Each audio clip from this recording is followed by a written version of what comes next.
Test. Good morning. Morning, folks. It is Tuesday. We're gonna be hitting Iron Best of 5 today. We're gonna change it up just a little bit. It's gonna be similar to last week. We're gonna look at the changes from live. There's also a card drop yesterday. We're gonna look at some of those. Good morning, folks. Good morning, Waynham. Good morning, Mice. Good morning, Mr. World, Teddy, everybody else. Good morning, folks. Let's open some packs. I was scrambling this morning trying to get some of this information down, so it should be a little bit interesting. I hope we can give you guys something good. We'll take a Musina, build a legend in pack number 1. It's just a couple packs. Good morning, Hubert. You've been needing to revamp your iron. So have I, and I tried and I failed miserably. And these packs look like they've been for the last couple weeks so far. So, off to a good start here. Escobar. There's a Trey Mancini. Trey Mancini's down in iron. I think he stayed in iron this month. We'll look at that in a minute. Is Francona the new iron meta yet? I don't know. I haven't looked at the numbers, so I'm going to be just as surprised today as you guys.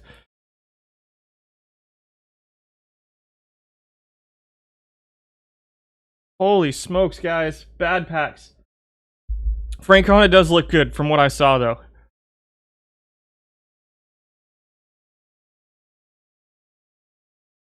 There's a Les Fleming. Duplicate Les Fleming. 700 perfect points back. I'll help build an iron team. There's a Weezer Dell. 84 rated. 68% of the Los Angeles Gold missions. That's a 20,000 point card, folks. Not bad at all.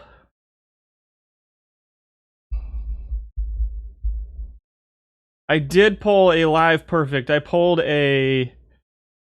Oh, I think I pulled a Garrett Cole over the weekend. I don't remember. I pulled a live perfect of some kind on the main team. It was the first perfect I'd seen in a while, so I was pretty happy. I just don't remember who it was because it was live. There's a Dell Howard. Silver. And our last pack. Yeah, I sold him quick. Double Bim Booms. Too bad we didn't have another pack after that one because it could have been good luck. We're doing iron today. So here's what we're going to do first. This is the new... This was the card drop from yesterday. Let's take a look at the cards I've got. I haven't been able to get my eyes on all of them so far. I have not seen all of them in the auction house just yet. But of the ones I have, let's see, these are your starting pitchers. They range anywhere from a 40 to a 59 from yesterday's card drop. And I know this is probably a little bit hard to see right now. I haven't formatted it in any way. I literally went into the auction house this morning and hand jammed all these numbers in. I gotta be honest, I'm not a huge fan of many of these starting pitchers. There aren't a ton of starting pitchers that look terribly usable to me. Right off the bat, I feel like maybe King could have a little bit of use, but mediocre at best. You got the high stuff here with Arojo. You got decent stuff with Bobochenko.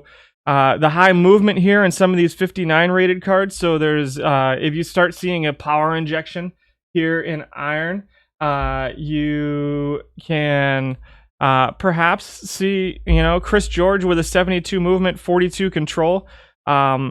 Maybe. Joel Davis with a 48, 66, 43. He's a right-handed pitcher. As far as the meta right now, we're looking at...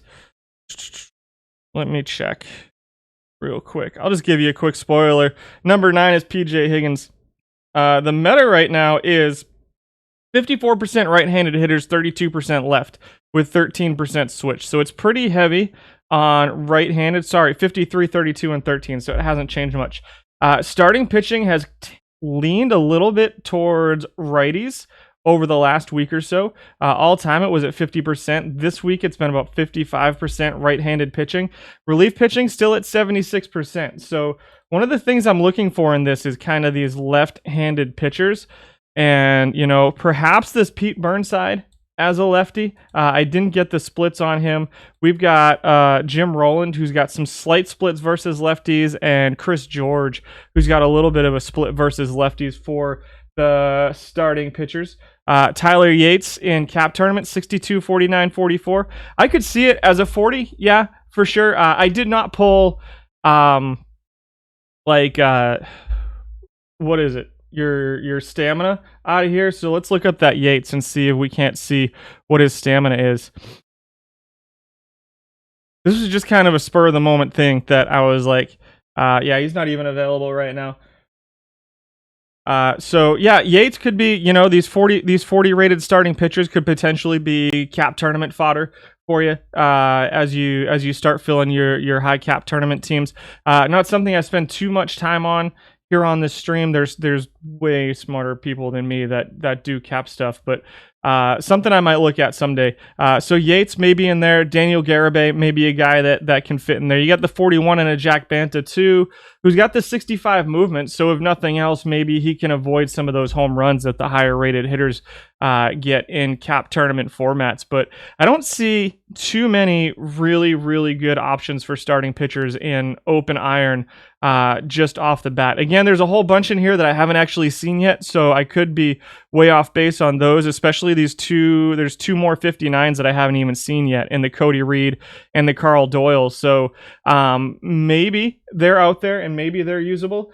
So we'll see if I manage to get my eyes on them for next week. I'll keep my eye out. There weren't any relief pitchers, as far as I can tell. There were no 59 or below relief pitchers. So let's start with infielders, I guess. And right away, let's talk about this one. So Terry Francona, 62 contact, 85 gap, 20 power, 18 eye. The 18 eye is a little bit concerning, but a 75 avoid Ks for Francona. Splits versus righties, which is good for this tournament format. I think it's a solid and a pretty interesting looking card. So is this Joe Strip. 67 contact, 47 gap. So a little bit less gap than Francona. A slightly bit more power, but a 36 eye as opposed to the 18 that Francona has, and an 86 avoid K. Both of those guys split versus righties. We can take a look at both of them if you guys want here in a little bit. I don't hate the Vance Dingas, who's got the 88 avoid K, 47 eye, which is a pretty solid combination at this level. The contact is right about around Francona's level, so that's a interesting looking card as well. So some interesting looking, let's see, Harry Doyle. What was Harry Doyle? Was he a pitcher? I haven't seen him yet. Or is he an outfielder? I don't see him here on your infielders for Harry Doyle. Maybe Woody Woodward. Let's see. You've won 2 out of 9 iron tournaments. Just going with AI setup. Fair enough. So those are your infielders. Let's see. As far as like defense and stuff like that, again, this was all hand jammed. So I did it in about 15 minutes this morning. So this is not quite perfect yet. And so there's some work that needs to be done on it. So those are your infielders. I think Strip looks interesting. Francona looks interesting. Let's take a look at him and see if we can't find one of him on the auction house just to take a closer look. Francona. Because I know he was one that caught my eye yesterday. And decent first base defense for Francona as well. The splits, it's pretty heavy splits versus righties, so you're going to want to platoon him if you can. I don't know if he's getting any play yet. We'll see here. We did have a Carl Doyle on the pitching side. Let's check the outfielders. Center field, right field. And in the outfield, we've got some interesting options here as well. Dick Cox looks like a pretty interesting option as far as offense. 61 contact, 52 gap. Not much power, but a 61 eye and a 74 avoid K to go along with a pretty decent batting average, ball and play rating, and a gap power rating. I think this is a card that could get a little bit of use. He is not very good defensively. I will warn you. I did look at his defense just because his offensive numbers were so interesting to me. This Woody Jensen card looks pretty interesting as well. 71 contact, 53 gap, 98 avoid Ks. Again, you're going to have a low on-base percentage with this guy, but he'll hit singles for you. He's going to hit singles all day for you. This Woody Jensen card looks... Whoops, that's not out of the park 22. We've got our draft going on right now in my online league. So, yeah, in this Jensen card here, it looks like a pretty solid card versus righties. It's an okay base runner. Again, not great defense. So, all of these cards, again, they're iron. So, they have their warts down here at the iron level. The Dick Cox looks okay. Let's see. We got the Buddy Hassett. Perhaps looks okay. 63 contact, 49 gap, 52 I, 77 avoid Ks. Again, no home runs here. Splits versus righties. I mean, home runs aren't really a thing. They're a thing here in iron, more so than last year, but not a huge thing. And so I think that a guy like Hassett, we'll see if he's getting any use right now. See what his defense looks like too. 51 at first base, 48 in left field, can back up sort of multiple positions. Again, a guy's going to hit some pretty good singles. Not a great base runner, not great bunt profile. But, you know, he's the kind of card that could potentially fit into a lineup somewhere. But I really think the one here is this Woody Jensen. I don't know what his numbers look like yet. We'll see if we got any data on him. These cards just dropped yesterday morning, so I don't know how many are floating around in the iron tournaments just yet. But that was your July card dump from yesterday. We talked about iron today. The bronze, if we go check out bronze cards, let's get rid of this filter, because why not? Let's go here. The 62, 63. I didn't look up any of them is the issue. I only looked up the irons, but we can see what kind of names we have out there, at least, I guess. So for pitchers, starting pitcher, relief pitcher. You got Sid Cohen, an unsung hero, 62 rated unsung hero. Roy Moore, Walter Bell, Don Ferrezzi. Bell, I want to say Bell was an interesting bronze card in 21. Don Hood, Bill Foxen, Casey Hageman, Ed Huser, Bud Tinning, Al Gould, Barry Latman, Neil Heaton making his triumphant return to bronze, Randy Tomlin, Tom Pahalski, John Urea, Chuck Porter, Juan Pizarro, Rube Melton, Bill Miller, and Harley Young. So Neil Heaton was a pretty solid bronze card last season as well. And Walter Bell was a pretty solid bronze card last season as well. I miss Kyle Lewis Iron as well.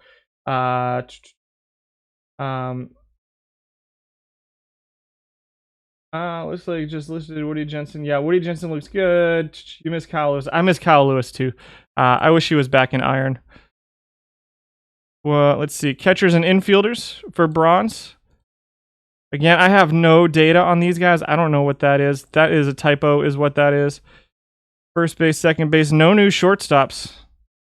Jack Burns, Peaches Graham, Deacon McGuire, Josh Bard from 2007, Akinori Iwamura, Joe Inglet, Tim Corcoran, Andre Blanco, and Scott Stahoviak from 1996. Boy, that's a name that I vaguely remember from that time period. And for outfielders that got added to bronze yesterday, no data on these guys. Luis Polonia, Laron Lee, Johnny Dickshot, Whitey Herzog, Danny Heap, Daryl Hamilton, Jim Holt, Denard Span, Gabe Kapler getting a bronze card.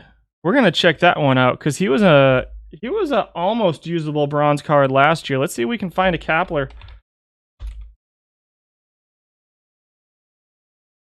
No Gabe Kaplers on the auction house right now. So those are your new cards for bronze and iron that got added yesterday. We'll save that, I guess. As far as our live updates for iron this week, starting pitchers we lost. These are the guys we lost. Ronald Bolanos, Cody Ponce, Will Crow, and Justin Dunn. The only one of those that I really think was getting any play in Iron before this, like at all, was Ponce. And it wasn't a ton. He wasn't one of the most usable Iron cards down here. So I don't think we lost too much when it comes to starting pitching this month in Iron. For relief pitchers, we lost a whole bunch of relief pitchers. Mitch White, Lucas Lutke, Heath Hembry, JB Buskowskis. The only ones getting used before, let's see, we did lose Joe Smith, who was a 64 stuff, 53 movement, 79 control guy before he went up. We lost Garrett Whitlock, of course. We lost Nabil Krismat up to bronze. All of these guys moved up to bronze. Alex Vasia, Austin Voth. We lost Austin Voth, which is a little bit sad. Dylan Tate moved up. He of the 21 control. Josh Fleming moved up. That one hurts a little bit. Josh Fleming moving up to bronze. So really Voth and Fleming. Colby Allard was a guy who got used a little bit down here. Freyerson. But other than that, I don't think we got hit too hard on pitching. We lost a few guys, but we got a couple guys back. We'll look at them too here in just a minute. We'll look at new cards and guys that we lost. Catching, Ali Sanchez is still here, so I don't think we cared too much about Stubbs or Wilson Ramos moving up at first base. We'll just do all the infielders. I don't know how many there were. This might be a big list. No, it wasn't too bad. Hernan Perez, Jose Rojas went up, Nick Gordon, Jorge Mateo, Matt Beatty, David Bodie, Abraham Toro was getting a little bit of play down here, but not a ton. Aldamas Diaz got a little bit of play down there. Evan White for his defense. Losing Evan White hurts a little bit. Losing Ryan Mountcastle hurts a bit as well. It's when you get better and improve. It's sad when guys get better and improve themselves. I agree. Losing Mountcastle and White at first base hurts a little bit. We'll talk about the guys that we got in return. Losing Aldamas Diaz, he was a useful card down here as well. And so losing those three cards really, I think, are the three infielders that we lost this week that probably hurt a little bit. But again, there's nothing like last month when we lost Kyle Lewis. So, and for our outfielders, Chas McCormick, we lost Chas McCormick. That's it. It's a little bit sad, and he only went up to a 62, so it's not even like he became a useful bronze card, which kind of stinks. Fraley, I know, got a little bit of play down here as well for his gap power and his power, and then Justin Upton we lost as well, and his 80 power went up to bronze from Iron from a 57 to a 61. So those are the guys that we lost. Let's go here. Let's clear this filter. And let's clear this filter. And go here. And we'll get rid of this. All right, so pitchers coming down. I don't know that I have data on all of these guys, but we got a bunch of new starting pitchers. So you can see the new cards that dropped in and also some cards that dropped. Specifically, we got a Justice Sheffield. 64, 46, 48. Fulte dropped down from a 61 to a 58. 61 stuff, 34 movement, 66 control. Might have some struggles with the home runs, but he's one of those pitchers that kind of fits the mold for what people use here in Iron with the high stuff, high control, kind of whatever movement, ignoring movement. For whatever. We've got Jordan Lyles, who's a 66, 35, 60. And then we got a bunch of guys that we didn't get any data on. Jeremy Beasley, Thomas Eshelman, Tony Santillan. I tried to get some data on some of them, but it just didn't quite work out. I added a couple of these guys to my team. I don't remember who they were off the top of my head. I think I added Schumacher to my team. Obviously didn't get up to the 200 innings to qualify.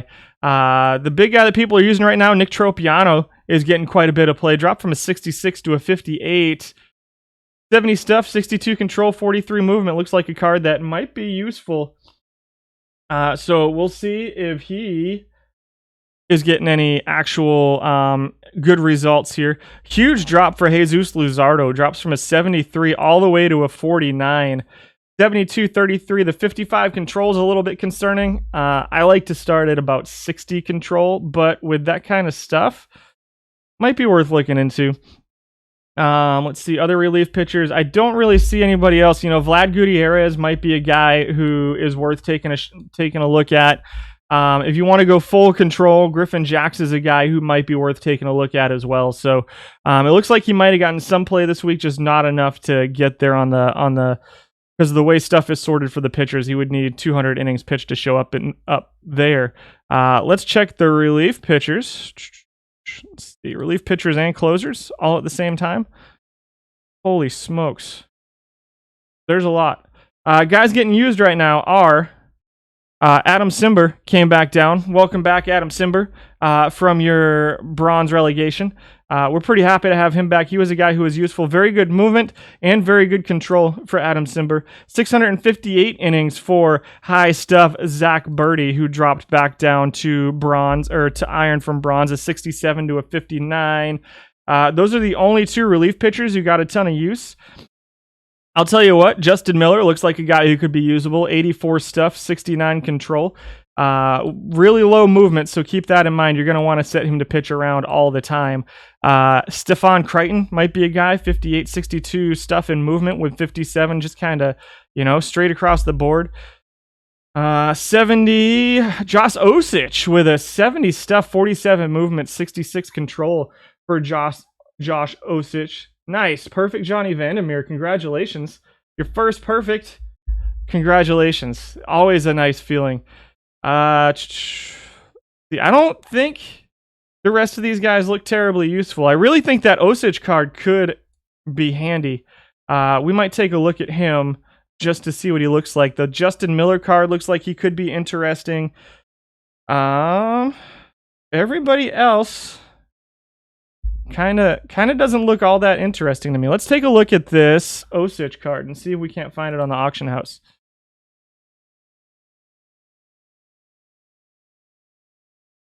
Live, Josh Osich, 45 perfect points, 70 stuff, 47 movement, 66 control.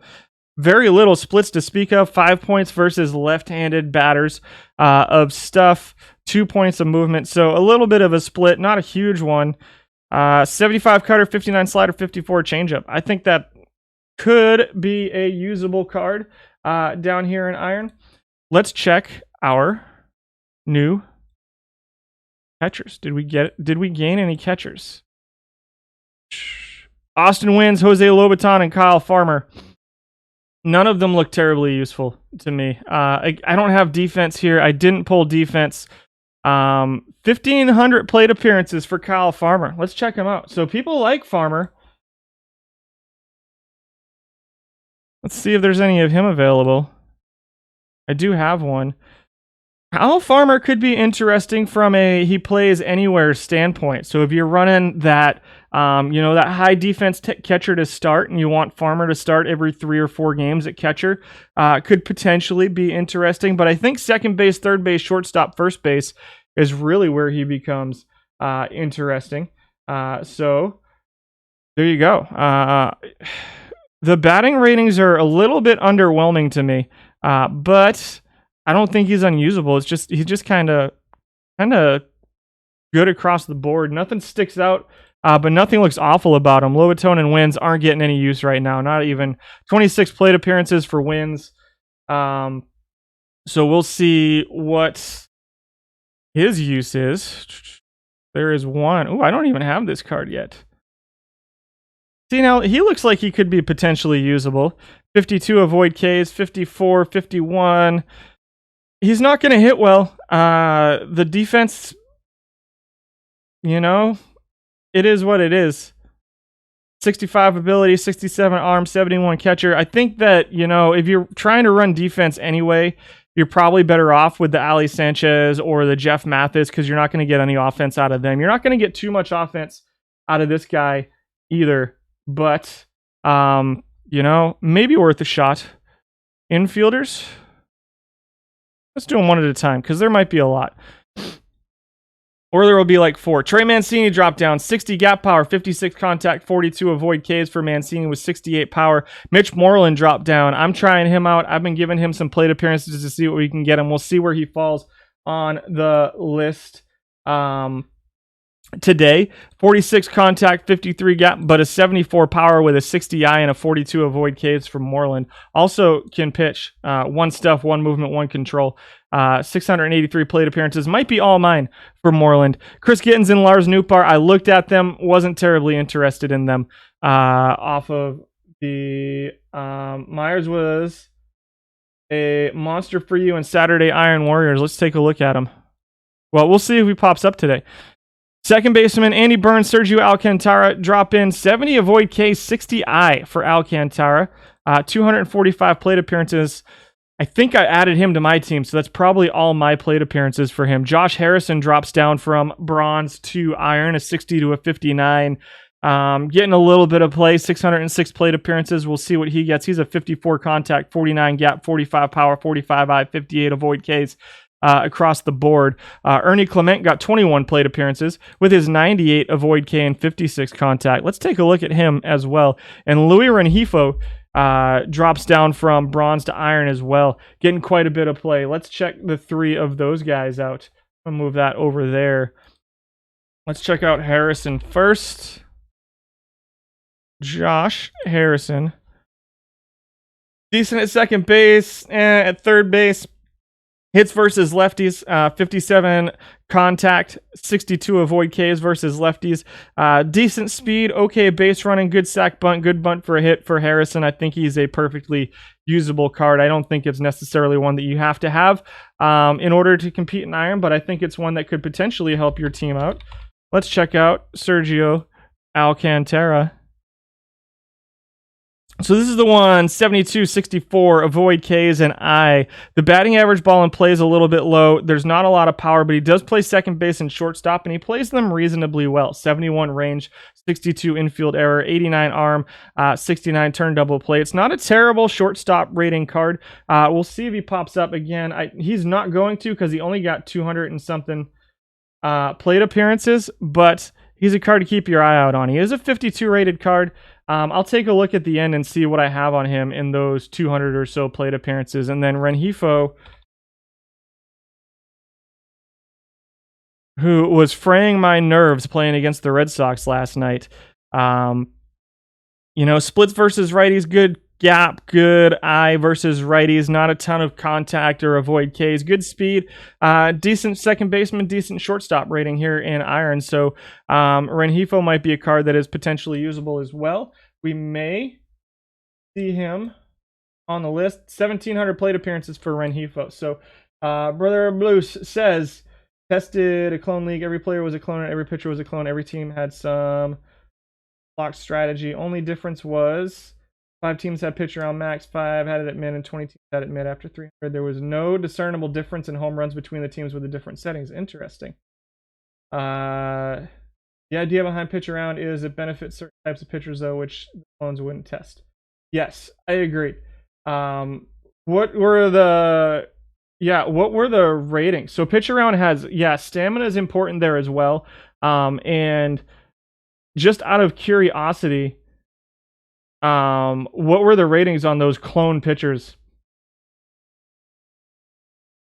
But yes, thank you for the info. And they do a ton as far as stolen bases, Nameless Poet says. Move on to third base. There are no third basemen. No new third baseman here in Iron, and it looks like maybe a couple shortstops. Where we get Freeman and Luis Marte, neither of whom got any plate appearances. I think I tried to find a Marte, and I couldn't. Oh, no, I do have one. Oh, he's a 43 rated card, that's why. Decent speed, not going to hit anything. And Freeman and Iron, Mike Freeman. Probably not going to hit much, and the defense isn't very good. I don't think either of those shortstops are terribly usable. Let's check the outfielders that made it back down to Iron. We got right field, left field, center field. Danny Santana came down, got 500 plate appearances, not quite enough to qualify. Steven Souza Jr. got 823. That's one we'll look at. And Corey Dickerson is one we'll look at as well. The rest of these guys look like a mixed bag of not terribly usable offensively to even less usable than that offensively to me. We've got Santana's a 66 gap, 66 power, but the 39 I, 35 avoid K is incredibly concerning to me.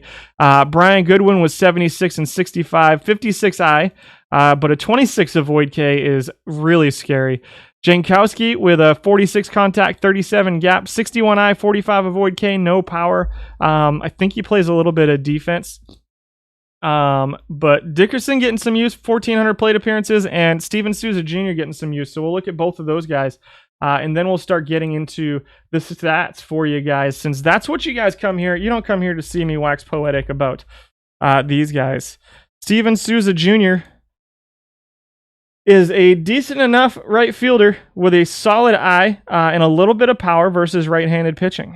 He's a fly ball hitter with an extreme pull, kind of propensity there. Decent speed, good base stealing, not a great base runner. I tried to get him some plate appearances. Did he get enough? It was 823, so he may or may not show up on the list. I don't know. And then Corey Dickerson is the other guy we're going to look at. If we can find him. He is not available. See if I have him on my team.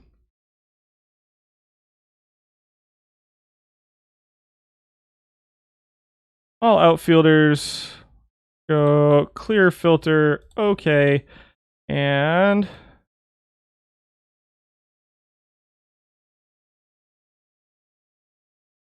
I don't know if I even have him. There he is, right there. 57, Corey Dickerson. Decent contact, decent gap, and an okay eye and avoid Ks versus right-handed pitching. I think he can hit a little bit versus righties. As far as speed, not a ton of speed. Decent base stealer and an okay defensive left fielder. Loses a little bit of his value just because all he plays is left field, but he did get quite a bit of play, so we'll see where he pops up on the stats this week as we go through. Are you guys ready? You guys ready? Covering Iron Best of 5 today, DGOIST. Finalists decided to leave a negative review on Steam for Perfect Team. A lack of documentation of how things like slider work is unacceptable. That is outside of my purview, Axel, sadly. That's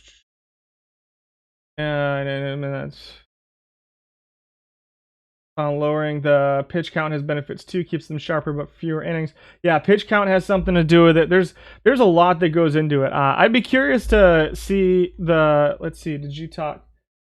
You did put your you did type your. There's your rating: 66, 68, 63 with 83 stamina, 4 pitches. Yeah. So the issue I see with running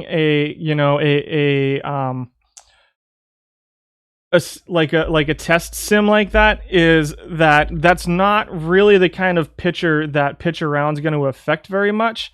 I don't think so. I'd love to chat with you offline about it sometime, if you're willing, and see kind of what we come up with. The problem is that like with a thing like that, like a lot of pitch around and a little pitch around isn't going to affect a pitcher like that too much. A 66 kind of a straight across the board pitcher. It's the ones that have really good control that are going to benefit from it more, and it's the ones that have really high movement that'll benefit from the less pitch around. I think is like with a vanilla kind of ratings like that. I don't know that pitch around is going to affect it, because even when you pitch around with ratings like that, the control is still good enough that it's not going to affect it too much. But when you stop pitching around, the 68 movement and 66 stuff is so high that it's not going to affect it that much either in that kind of environment. What kind of batter ratings did you use? Were all your batters the same, or were did you use like different kinds of batters throughout your lineup? Because I'd be curious to see that as well.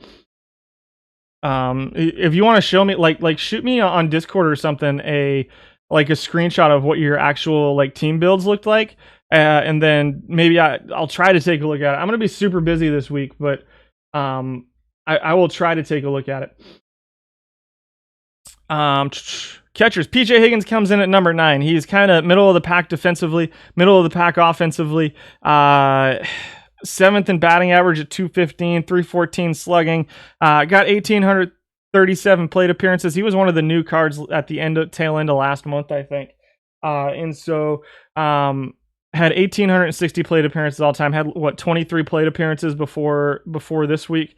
For Higgins, I and avoid K are a little bit high. You're going to have to give me more offense than that if you're not going to be an elite defensive catcher here.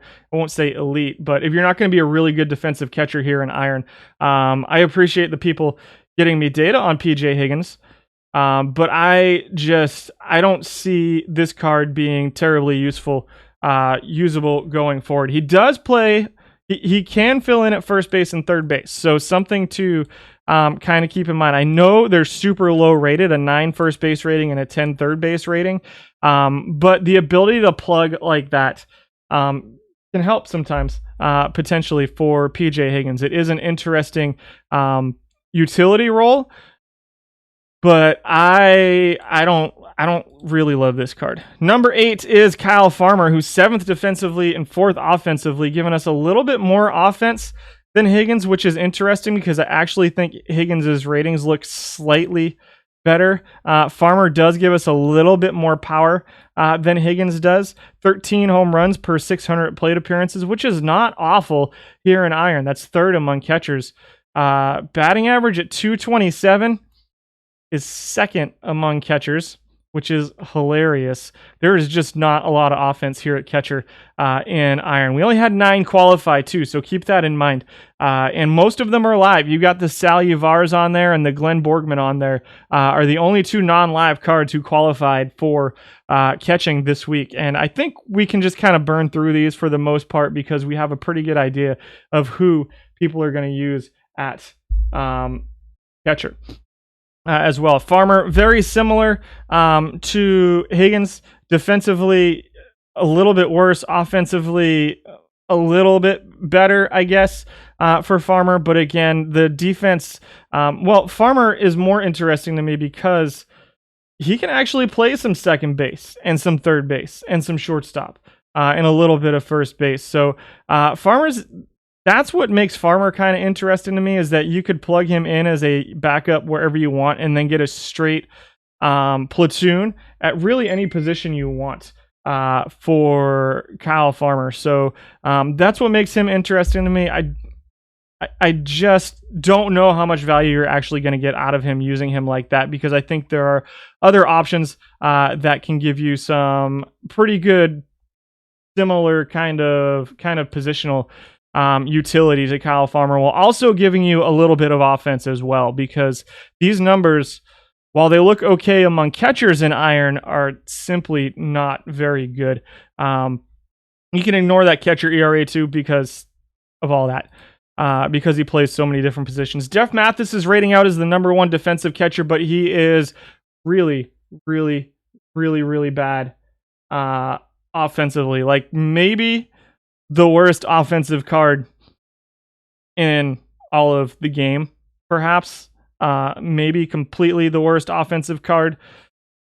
Has a little bit of power versus left-handed pitching, I guess. Plays very good defense. Plays pretty good defense. Only plays catcher. So if you're playing Jeff Mathis, I'm going to assume that he's your backup to Ali Sanchez, which is great. He's going to give you pretty good defense along with Ali Sanchez, and you're going to have good defense every day. Just kind of expect an 0 for 4 from Mathis for every time he plays offense. See, you like Bill James. In 100 years, we still won't have figured anything out in baseball. Yeah, baseball is it's definitely interesting. In Discord or the forum, I think there's some stuff in the forum for that. But again, Mathis, I'm assuming if you're using Mathis, it says your backup. to Ali Sanchez, and it's entirely for the defense, so you don't care about offense. So there's where we're at on that. Salivars is the number 2 offensive catcher. Number 8 defensively. He's not very good defensively. He does get some play as a Sanchez backup, as a pinch hitter kind of thing. Still only a 222 batting average. Still a sub 285 on base percentage. A 376 slugging is number 1 in the home runs. Are number 1 among catchers at 23.46, which is a pretty solid number. But keep in mind that 716 plate appearances. That's a pretty small sample size. One thing I also will say is that I purged everything before last month out of, like, basically there was the rollover for the tournaments. So there's not a huge sample size from before. You can see like Ivars only has like 60 plate appearances before the rollover. So there's just not a huge sample size from before. So your numbers here are going to be pretty similar, I think, to your numbers over here. In the Out of the Park Discord or the forum, okay, you guys are chatting. Will pitch around be used against all hitters or only when there are runners on base? I'll let other people answer that. Baseball and Out of the Park baseball are probably weirdly different. A little bit. A little bit. Salivars at number 6. Offensive. He's the guy that you're going to have in there for offense. But you're going to want a defensive replacement late in the game probably for him. Number 5 is live Anthony Bemboom. He comes in at number 5. Number 4, defensively, definitely a second-tier defensive catcher. Definitely a second-tier offensive catcher as well. 216 batting average, 295 on base percentage, 321 slugging, 617 OPS. Just, he kind of is what he is. Again, if you're using Bemboom, he's probably as a backup that you're trying to get a little bit of offense out of. And I think that you may just be better off with like Borgman at that point. But Bemboom is kind of a middle of the pack defensive catcher, middle of the pack offensive catcher. None of these catchers putting up big numbers this week, and set him to not steal. Negative 0.57 stolen bases per 600 with a 0% successful stolen base rate for Bemboom. Number 4 is Sandy Leon. Leon's interesting to me. 7th in offensive value, so offensively he is almost as bad as Mathis, and defensively he's not quite as good. When I say interesting to me, he's very, very close to that top tier of defensive catchers, but not quite there. The 71 catcher ability is just a little bit lower than them, which sets him back. But the arm is very good. His runners thrown out percentage is almost 40%, which is number 1 for Sandy Leon. But offensively, he grades out 7th out of 9. The only players below him, I believe, are, obviously Mathis and... I think it was Farmer, wasn't it? Below him, or Higgins maybe, I don't know, but no, Higgins was 6. So we haven't seen them yet. Is what we're going on here. It's probably Ali Sanchez is what it is. So second tier, very high second tier catcher. He is buntable, yeah, sack bunt, 94 sack bunt. So just set him to always sack bunt, and you'll have a runner on second. But that's about it. That's about all you're going to get out of Sandy Leon. You're not going to get a ton of offensive work out of him. Number 3 is, we're going to skip for now. We're going to talk about him later. It is Isaiah Kiner-Falefa. He's going to grade out number 1 offensively among catchers, but he's not very good defensively as a catcher, and we're going to use him somewhere else anyway. Number 2 is Glenn Borgman, who's grading out 3rd offensively and 5th defensively. So you're getting the offense that's right up there with the Salivars, right? That's almost as much offense as Ivars. It's still a 219 average, a 307 on-base percentage, one of only 2 catchers with an on-base percentage above 300. Slugging percentage at 319, OPS of 626. 9.9 home runs, but what you get out of Borgman is he plays a little bit of defense too. He's definitely second tier defensively, but you're going to get a little bit he's going to give you just a little bit of offense. I do think that number 1 is Ali Sanchez. I mean, He's going to be 8th offensively, but he's the best outside of Jeff Mathis. He's a much better offensive catcher than Mathis. And I think most people at this point are running an Ali Sanchez, Jeff Mathis, not platoon, but Mathis going in whenever Sanchez is tired to try to get him to run. And I think that's probably pretty close to the right call. I'm currently running Sanchez and Borgman just to try to get a little bit of offense when Sanchez isn't playing, but I'm probably going to transition to Mathis here pretty soon. I think catcher's pretty straightforward here at Iron. Yeah, so there you go. Is there anybody you guys want to see that perhaps plays catcher that we didn't talk about on this list? We got about 15 minutes till I'm going to take my first break today. While I'm waiting, we'll move on to first baseman. John Nagowski comes in at number 10. We had 13 first basemen qualify. Euchre at catcher.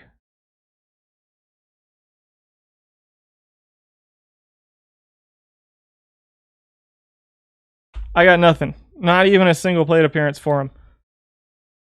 You check him out. Are you making fun of me?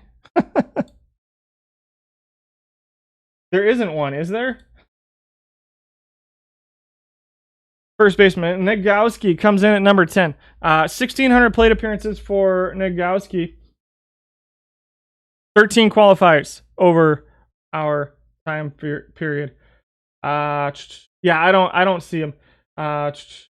Terrible catcher. There is as of Monday. Oh, Euchre's a new catcher as of Monday. Nice.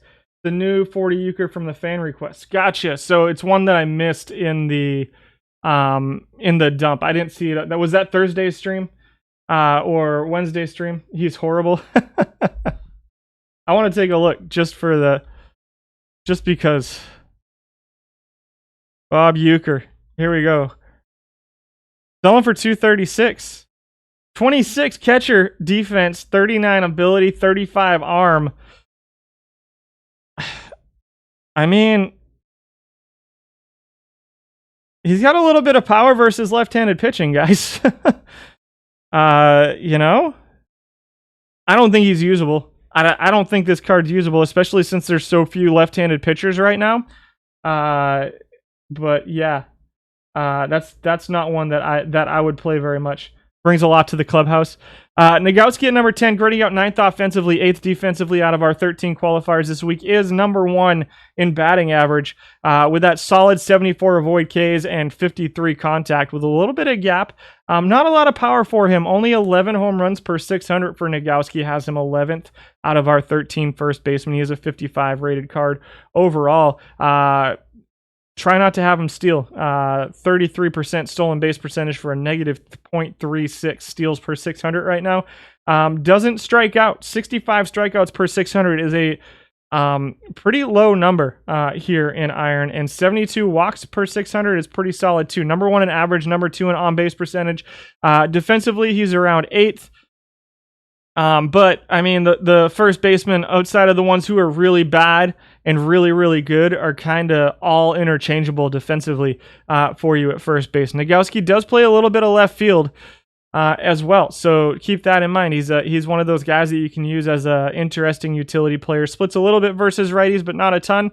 I think it's a usable card. Probably not the best option at first base, but if it's all you got, I think you can definitely do worse than Nagowski. Number 9 is Mike Ford, who's grading out 7th defensively and 5th offensively. Pretty solid power numbers versus right-handed pitching. He's got some pretty big splits here. You got 3 points of avoid K, 7 points of I, 10 points of power, 4 points of gap, and 4 points of contact versus righties. Pretty close to the point where he needs to be platooned, in my opinion. Defensively, he's right there in that second tier. The error of rating of 50, the 55 first base rating are both kind of okay. The range is low, but it's a first baseman, so you kind of live with it. Not his power numbers are. Hold on a second. Yeah, the power numbers are okay. 18 home runs per 600, which actually seems pretty high to me. for iron right now. It seems like home runs have become a thing finally in iron. Slugging percentage at 410 is pretty low, though. He's not got that gap power that makes up for the ones that aren't home runs. And his batting average on balls in play is going to be pretty low, too. So he's going to be in there for home runs for you. I plugged him into my team over the last couple of days to see what we get. I'm probably going to move on from him pretty quickly on the iron team. Yeah, the opener doesn't work too well here in tournaments. Some people use it. I think if you're going to use an opener, you really can. I think you can make it work if you're doing some active management kind of stuff, if you're actually like sitting there managing your team.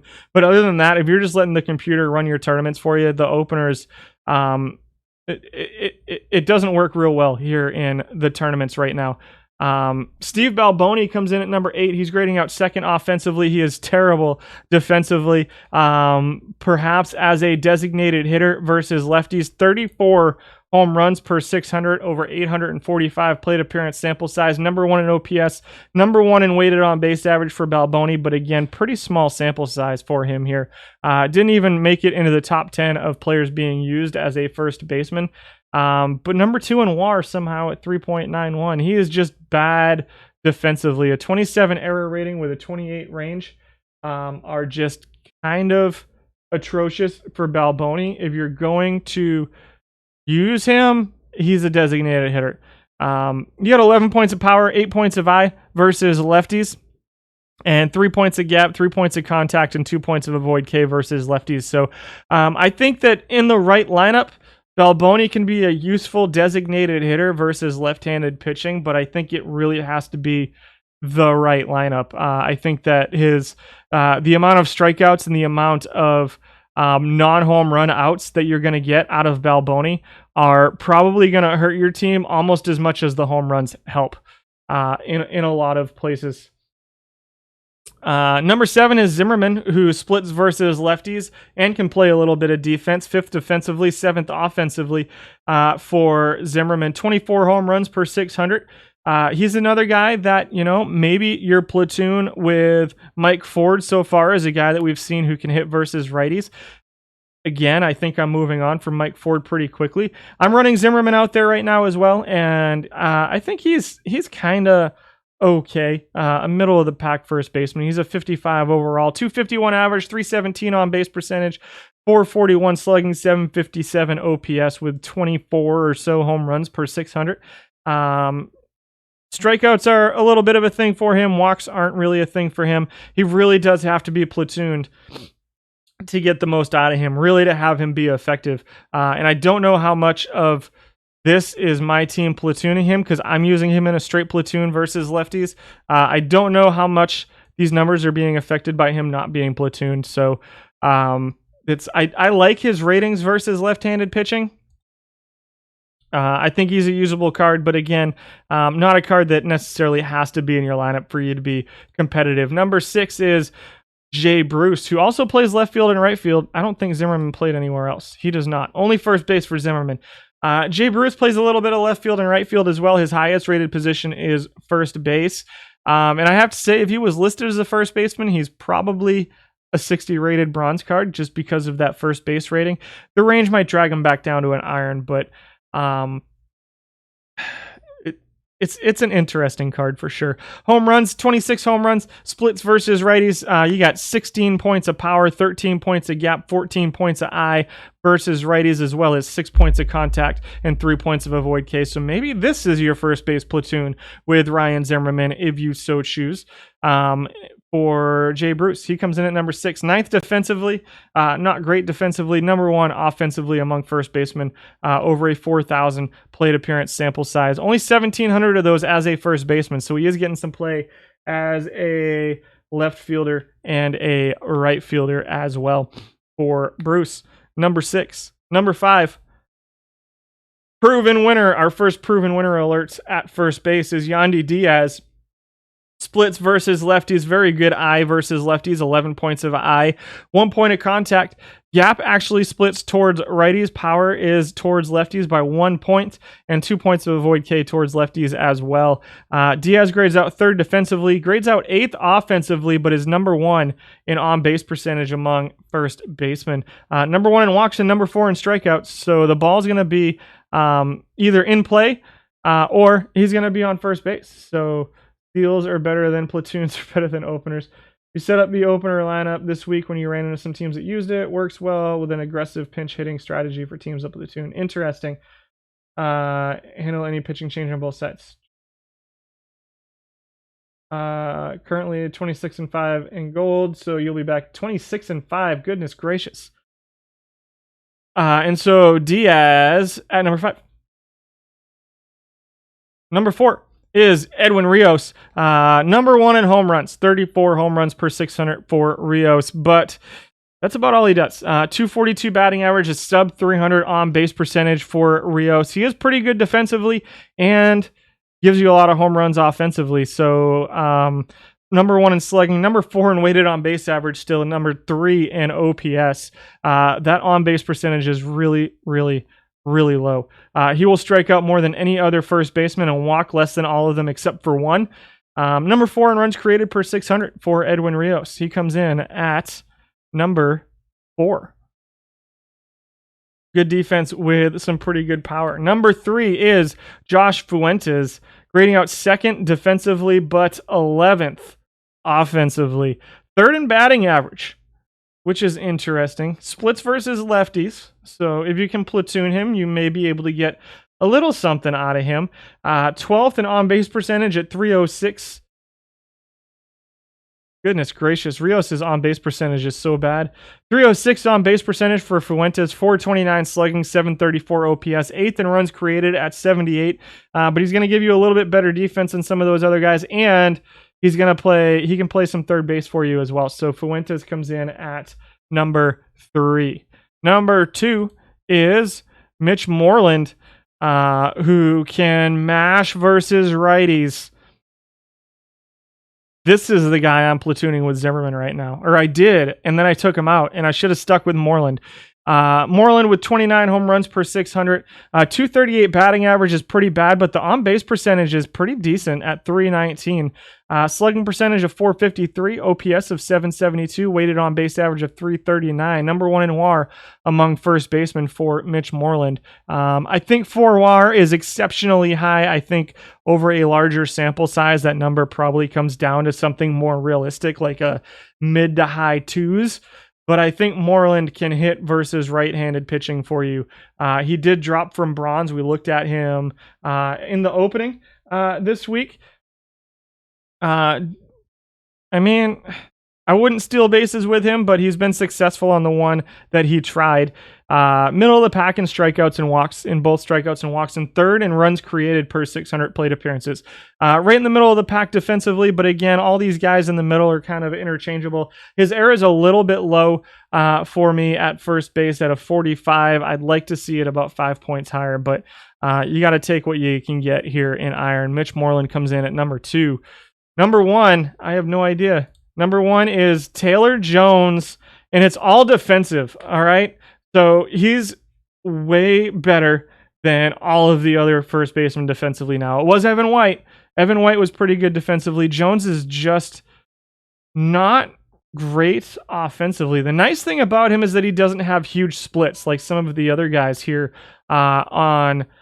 here in iron at first base. So you're going to get about the same production out of him versus lefties as you will versus righties, which is going to be, well, unfortunately not great. A 245 batting average, a 316 on base percentage, which would be pretty good if he was a catcher. But Hap Myers, we'll see if we can find Hap Myers. I don't know if I have enough plate. I don't have him on the plate appearance list, and like I said, there were only 13 qualifiers, so we'll take a look at him. It might just be that he's not showing up enough at this point to qualify for 600 with 600 plate appearances over the last couple days. Let's go backwards and see what we find. 9 or 11. There he is. Hap Myers. Oh, we got a base runner here. Hap Myers snubbed is what we're saying. Offensively, he's grading out 13th, guys. even with 66 steals per 600. He's not great defensively. 5th in batting average, 6th in on base percentage over 1,900 plate appearances. Oh, yeah, he is right there. I didn't see him in the middle there. Slugging at 13th, OPS at 13th, weighted on base average at 303 is wow. Is pretty low. The getting 67 steals per 600 plate appearances with a 328 on base percentage is pretty impressive to me. So an 83% stolen base percentage, 2nd in strikeouts at 94 among first basemen, 8th in walks. I mean, definitely a usable card.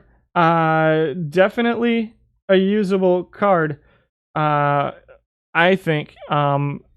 You're not going to get a ton of power. I think that this is one of the few positions in Iron where you can get a little bit of power, but I for sure think this card's usable in the right lineup. Definitely in the Nameless Poets lineup, for sure. And in some other people's lineups, I think this can be useful too. The bunt for a hit is pretty good to go along with his 99 speed. So Hap Myers splits a little bit versus lefties, but it's 1 point in a couple different categories. So whatever strategy you use, you will not match up against every other strategy. Yeah, for sure. Hap's been great. You guess you've just been lucky. What's up, Will King? Thanks for dropping by. It could just be that he's not working out. And it is, again, keep in mind that even at 1,900 plate appearances, this is still a pretty small sample size for Hap Myers at this point. So we'll see what happens with him over time. I'm going to plug him in. I'm gonna give him a try instead of the power guys. 12 is Mancini. Mancini's grading out 11th defensively, 10th offensively, 253 average is 6th, 314 on base percentage is 11th. Doesn't have a ton of power, isn't great defensively. I wish this card was good. I'm a pretty big Trey Mancini fan, but the card just isn't performing right now. I think people see this and he may not be getting platooned quite as often as we would like. I think the 10 points of I with the 12 points of gap would make a pretty big difference, even though everything else is largely the same.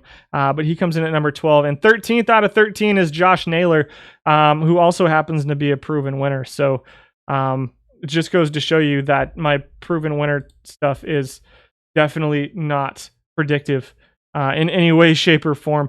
Naylor's got to be platoon versus righties if you're putting him in there. He is number 2 in batting average. He's grading out 6th offensively, but he's really bad defensively at first base. I think he's much better suited to be a right fielder, and so we'll see if he pops up on the right field list when we get over there and how he matches up with them defensively and offensively. Those are your first basemen. Let's hit up the second baseman. Just more complicated pinch runner. You'll be adding him as soon as you get him. Number 10 is Hanser Alberto. I wish this card was awesome. It's not quite awesome. He's not great defensively. We had 14 qualifying second baseman, so he's not great defensively at second base. He's not really usable at first base or third base defensively. First base really because his bat just doesn't match up, and at third base he's not usable just because that 58 arm with a 40 third base rating is not great, and he's not great at second base. I wish this card was better than it is. Number 1 in batting average among second basemen at 281, but an on-base percentage just barely over 300. Slugging percentage at 404 is not bad. He's going to hit some doubles. He can run a little bit. 3.03 WAR per 600 plate appearances and 309 weighted on base average are all kind of middle of the pack among second basemen from a guy who's just not very good defensively in Alberto. He is your number 2 most used second baseman right now, so it's a pretty big sample size at this point on him at 4,400 plate appearances for Hanser Alberto, and he does avoid strikeouts like the plague, so keep that in mind. He is pretty good at the ball will be in play for Hanser Alberto. He comes in at number 10. Number 9 is Jack Mayfield, and you can see just looking at the list, so many live cards here in Iron getting used right now. Hopefully those cards that we added yesterday will inject some non-live cards into Iron. But Jack Mayfield comes in at number 9. Grading out 7th offensively, 9th defensively. The range, the arm, the turn double play, the error, the second base rating, all are slightly better defensively than Hanser Alberto. Offensively, obviously not quite going to match up with him. He does have a little bit of power, more power than any other second baseman that you're going to see on the list right now, with 20 home runs per 600. He can run a little bit. Somebody's getting pretty good stolen base numbers out of him at almost 5 per 600. For a guy with a 43 speed, 67 steal, is pretty solid at this point. 245 average, 286 on base percentage are bad. His on base percentage is the lowest among second basemen.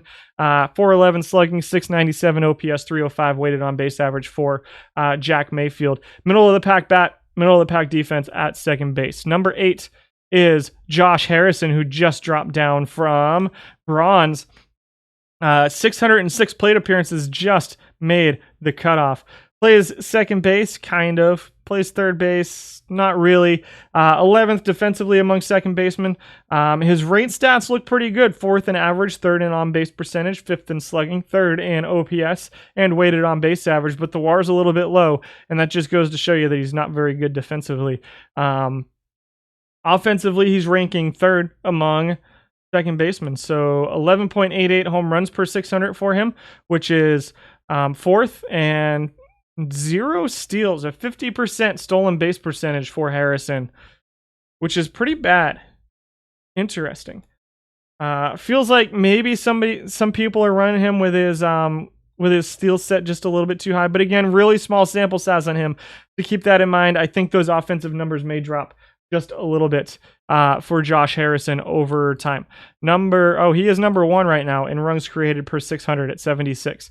Number 6 is live Tommy Edman, who plays every position on the field except first base, catcher, and pitcher. So like 2/3 of the positions on the field then, I guess we'll go with. He is a proven winner, does get numbers in the proven winner alert. However, defensively, he's 6th at second base, decent range, okay arm, good double play, good error rating for Tommy Edman with a 65 second base rating. 8th offensively, though, 10th in batting average at 249. His on-base percentage just over 300, and then middle of the pack in all the other rate stats: 369 slugging, 676 OPS, 301 weighted on base average for Edman. Does provide a little bit of power at 11.24. Does provide a little bit of speed, 11 steals per 600 at an 81% success rate. And then his strikeouts and walks are right in the middle of the pack too, with a 69 runs created per 600. Not elite defensively, definitely a second tier defensive, but you can get by with him at second base. And also a guy that you can use as perhaps a backup second baseman and third baseman, or left fielder, right fielder. I'd probably stay away from him at shortstop. But he's got ratings there, so you can plug him in as you see fit. I think he could be a decent left fielder as well. Even though his left field rating is only a 38, he's got a good outfield range and good outfield error defensively as well. I just don't think his offensive numbers are going to stack up, that well against other left fielders.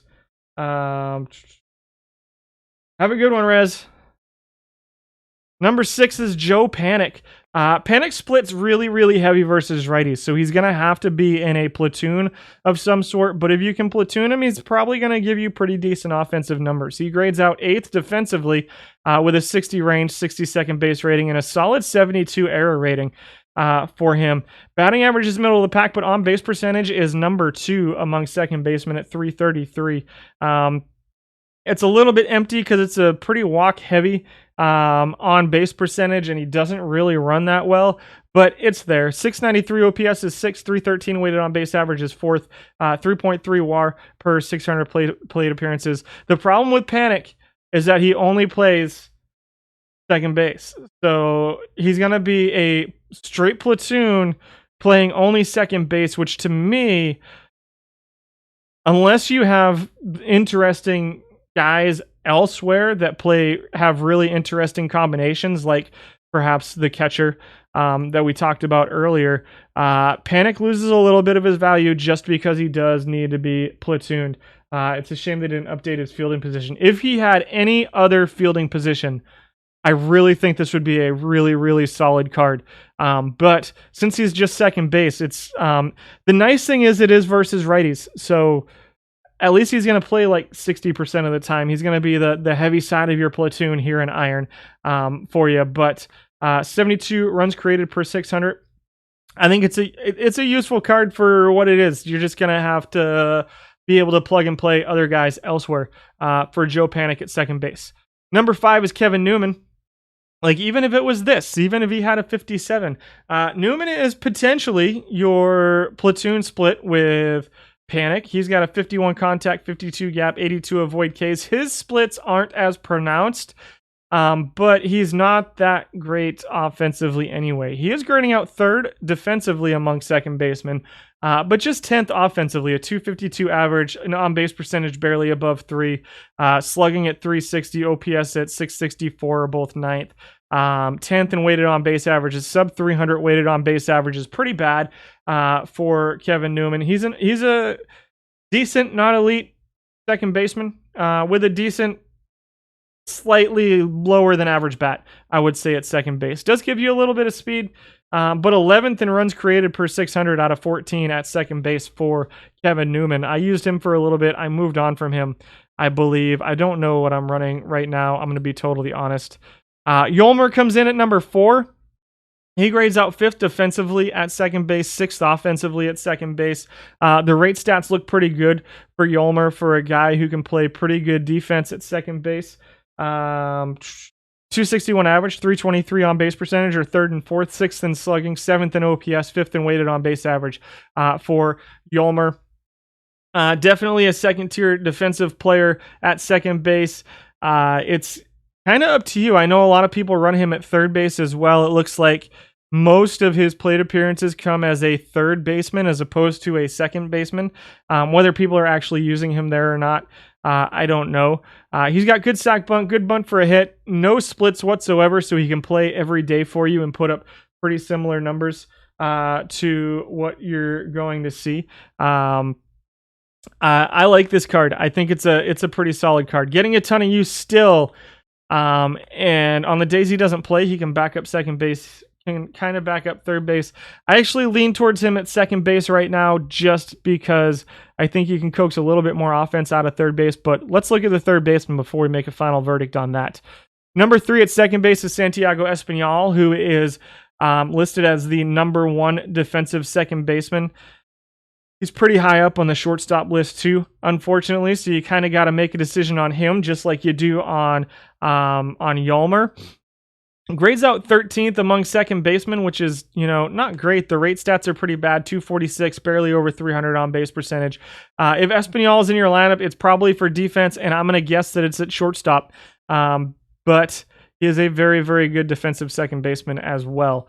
In fact, his defense plays up just a little bit at second base, because his arm's a little bit low for shortstop at this level, even at this level, but he's going to be the best defensive shortstop as well, so I would recommend playing him at shortstop, so we're just going to move on.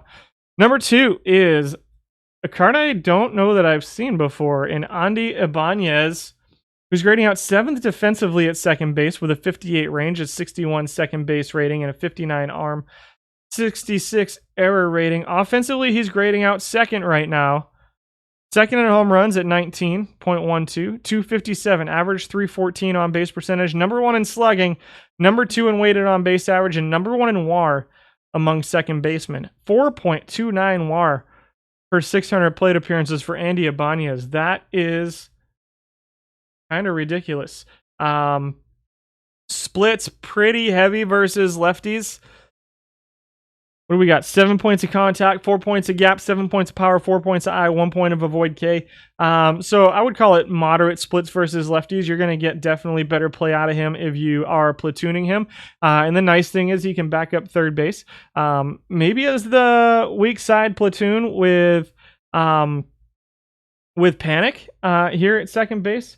Perhaps platoon him with Joe Panic, and he can play third base and pretend to play shortstop at least on his days off. I would have him just as a backup second base, third base on his days off. Or you can run a straight platoon at second base. If you're running one of the guys at first base, perhaps, who plays versus both lefties and righties.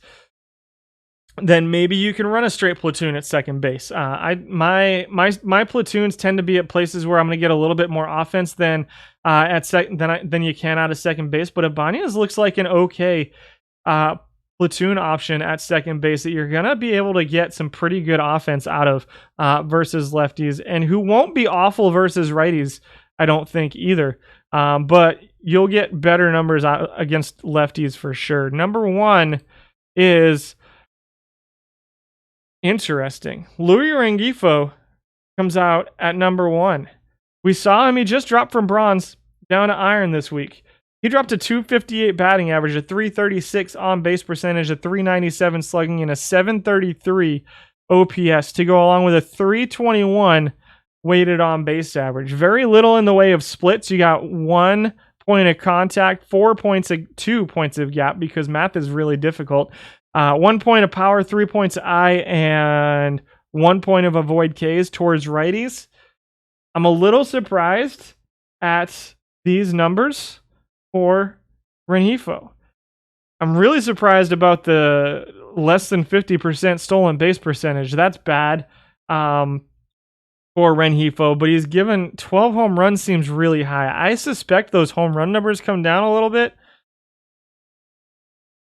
Those offensive ratings don't compute with these numbers. I need more info on Rengifo before I make a call here, but this is what we saw over the last couple days for him, over the last week for Rengifo. It's 1,700 plate appearances almost for Rengifo. 336 on base percentage at number one, 57 walks. He's third in walks and has a decent batting average among second basemen. So I don't think the on base percentage looks off. Any Ernie Clement data?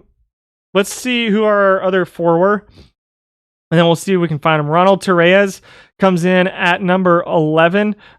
Pretty heavy righty splits here for Torreyes. Number 2 defensively, pretty bad offensively for Torreyes at this point. Daniel Robertson at number 12. Heavy splits versus lefties.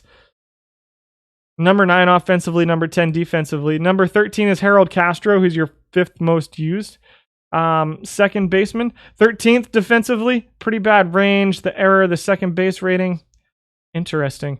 For Castro comes in at number 13, 12th offensively, and Tim LeCastro, who somehow is a proven winner, probably going to get a little bit more play in the outfield. 14th defensively among second basemen, but 11th offensively among second basemen. I don't know how those numbers are going to stack up in the outfield among left field, center field, and right fielders for LeCastro, so we shall see. Who are we looking for? We looked for Clement.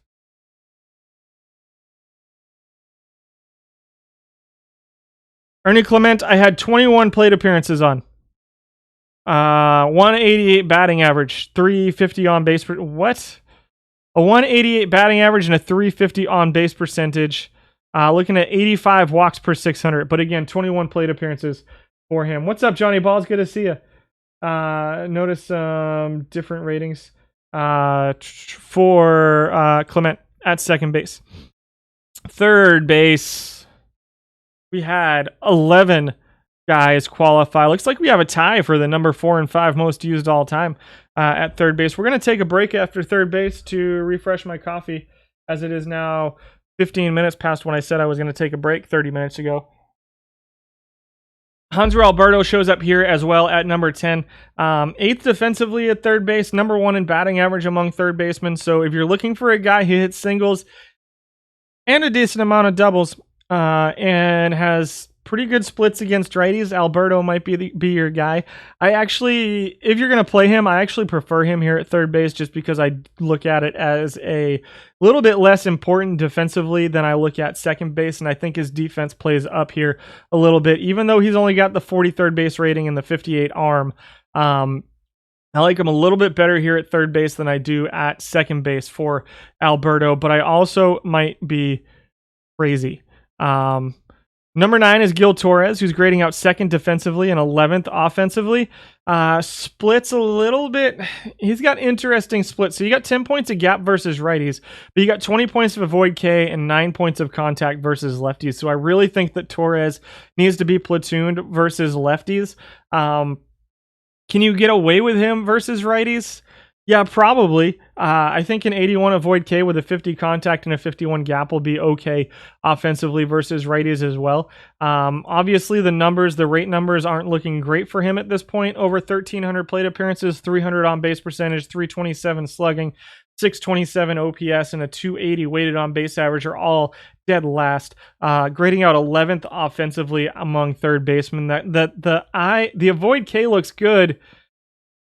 But the combination of no power and no walks is hurting Torres quite a bit. He is pretty good defensively though at third base with a 88 arm, 75 range, 75 third base rating. Even with a 49 error, he comes in at number 9. Number 8 is live Alec Bohm, a guy who could benefit from a platoon, but doesn't necessarily have to be platoon. Grading out third offensively, grading out 11th out of 11 defensively. I like Bohm better as like a designated hitter, I think. At this point, he is a 52 rated card. All of his value is offensive. He's third among third basemen offensively, third in average on base percentage and weighted on base average. Slightly below that in the power stuff with a 395 slugging. Huh? No, I'm good. Thank you. And a 730 OPS for Alec Bohm. Mid-teens home runs. He'll steal every now and then. Middle of the pack strikeouts and walks for him. Third in runs created per 600 among third basemen. But again, he's going to hurt you defensively. So perhaps play him as a designated hitter. He comes in at number 8. Number 7 is Yandy Diaz, who looks like he's probably right in here in the all-time numbers, tied for 4th and 5th. Diaz also plays first base. His offense plays up a little bit here at third base, especially versus lefties. That 11 points of I and 2 points of avoid K with the 1 point of contact are helpful versus lefties. 6th in batting average, number 1 in on-base percentage among third basemen for Yandy Diaz. Defensively, he's 10th out of 11, so he's right there barely above Alec Bohm defensively for Diaz. But he's a pretty solid offensive player. 3rd in OPS, 2nd in weighted on base average, 5th in WAR, 4th in runs created at third base. I prefer him at first base if you're going to play him. I think that if you're going to be this bad defensively, much like Bohm, if you're going to be this bad defensively, then also keep in mind there is no designated hitter in this format, but there is in the Saturday Iron Warriors, so keep that in mind too. If you're going to be this bad defensively at third base, you better be really solid at creating runs, and I just don't think Diaz is quite there when it comes to run creation at third base. I like him a little bit better at first base, personally. Number 6 is Ahire Adrianza, who's grading out number 9 offensively, but number 5 defensively. Can play just about anywhere. In the infield, he plays everywhere, plays a little bit of left field, doesn't play any of them terribly well. For Ahire Adrianza. Does have slight splits versus lefties, except for an I, where he has 10 points of I versus righties. He got 10 points of gap, 2 points of contact, 6 points of power, and 2 points of avoid K. Versus lefties, he is a switch hitter, which is nice. 1,900 plate appearances for him all time. Looks like he's getting a little bit of play at other positions as well. Probably getting left as a shortstop quite a bit for Adrianza, and we might see him there on that list. Grading out 9th offensively, 5th defensively among third basemen for Adrianza. Number 5 is Yolmer, grading out 4th defensively and 8th offensively. So again, we saw him at second base. His offense plays up a little bit at second base, but his defense fits a little bit better at third base, I think. He is 8th offensively among third basemen, 7th in average, 6th in on-base percentage, 7th in slugging, 8th in OPS, and 7th in weighted on-base average. So everything right there in that 6 to 7 to 8 range for Sanchez, that second-tier offensive player at third base, while giving you pretty good defense as well. So you can pick where you want to play him. I think he plays at either position. I'll be totally honest. I think he can definitely play at either position for you here in Iron. It's just kind of up to you how you want to fit him on your team. Number 4 is Danny Mendick, Grading out 6th defensively and 5th offensively right now, over 1,100 or so plate appearances. Really low batting average at 229, but a solid eye with some pretty good power help him out in some of the other categories. So 329 on base percentage is 4th. 6th in slugging, 7th in OPS, and 5th in weighted on base average among third basemen. Does play a little bit of shortstop and can kind of play second base, but I think third base is probably where he's best suited to. Although I could see playing him at second base with a 63 second base rating and a 64 range. It looks like most people have just left him at third base. Honestly, it looks like it's about half and a half. He has 672 plate appearances as a third baseman and about 500 as a second baseman. So he kind of just missed out on being listed on the second base list. And offensively, let's see, compared to Yolmer, he'd probably play up a little bit offensively at second base, to be honest. And defensively at second base, he'd be interesting defensively at second base as well. So, right there on that second tier of defensive second baseman, I think. 329 on base percentage, 374 slugging, 703 OPS, almost 20 home runs per 600, and pretty good base running ability too for Danny Mendick at third base. He's number 4. Number 3 is Robel Garcia, who hits home runs. Defensively, he's middle of the pack, 7th out of 11. Defensively with a 55 range. Decent 68 arm for him, 49 error, and a 51 third base rating. Offensively, he hits almost 30 home runs per 600, which is pretty solid here at the iron level. Over 3,300 plate appearances. The batting average on base percentage are pretty low, but you know what you're getting with him. No splits to speak of. It's 1 point of gap towards lefties, 1 point of power towards righties, 1 point of eye towards righties. The only splits you see for Garcia. So he can play every single day and hit lots of home runs for you at third base. 736 OPS is number 2. Runs created is 80, which puts him at second among third basemen. The strikeouts are a bit of an issue, so keep that in mind. He's a little bit of a home run or strikeout kind of batter. So Garcia comes in at number 3.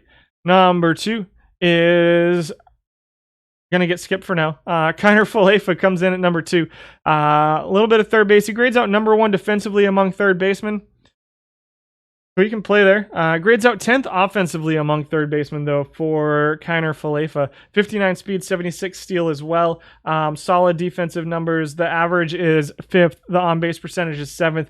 Just doesn't have the power numbers that stack up a little bit against some of the other third basemen. So you see his weighted on-base average is pretty low right now at 301 with a 675 OPS. I think that... obviously, defensively, he'd be very, very good at third base, but keep in mind that you got to know what you're going to get out of his bat at third base. He comes in at number 2, and at number 1 is, I think this is the second straight time he's been at number 1. Qian Wang comes in at number 1 at third base. I might be wrong on that. He's a 57 rated card, grading out 3rd defensively, grading out number 1 offensively at third base, over 2,000 plate appearances. For Qian Wang. 2nd in average, 2nd in on-base percentage, 2nd in slugging, number 1 in OPS, number 1 in weighted on-base average, number 1 in WAR, with an absolutely dumb 5.31 WAR per 600 plate appearances. I don't believe that number stays that high. He has been very, very good, though. 81 runs created per 600, 66% stolen base percentage with 5 steals, but that's not why you're putting him in there. You got 8 points of contact, 8 points of gap, 2 points of avoid Ks, 1 point of eye, and 7 points of power. So if you can platoon him, then you can probably even get slightly better numbers for Qian Wang. He is a very, very good card at third base at this point. Can play a little bit of left field, a little bit of second base too. I don't know who you'd platoon with him at third base. If you were going to do that, I think he plays versus lefties as well. Maybe Adrianza, maybe Yandy at third base if you're willing to live with Yandy Diaz as your third baseman versus left-handed pitching. And our number 11 guy was Andy Young, who will hit home runs. Number 1 in home runs among third basemen. Not great defensively, and all he does is hit home runs.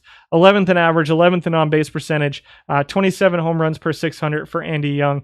I do like Ian Wong at number 1 at third base for us for now. I'm going to take a quick break, refresh my coffee. We're going to come back and finish it up in just a couple minutes. Thanks for hanging out with me today, guys. I'll see you in just a moment.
All right. We are back with shortstops. We only had 8 qualifiers at shortstop this week. Number 8 was Cesar Izturis. He grades out 3rd defensively. I hope you guys had a good break. He grades out 3rd defensively, but 8th offensively. 773 plate appearances for Izturis. Splits versus lefties. He got 14 points of avoid K and 5 points of contact. Should have a pretty okay batting average versus lefties, but he's not going to be very good against righties, and he's not going to give you any power. He's going to have a pretty low on-base percentage. He's 7th out of 8 in both of those categories. 8th in all of your power rate stats at all your other rate stats, I should say. 303 slugging, 576 OPS, 258 weighted on-base average, just 0.54 WAR per 600 plate appearances. For Izturis. Doesn't really do all that much besides maybe run a little bit. And is not elite defensively.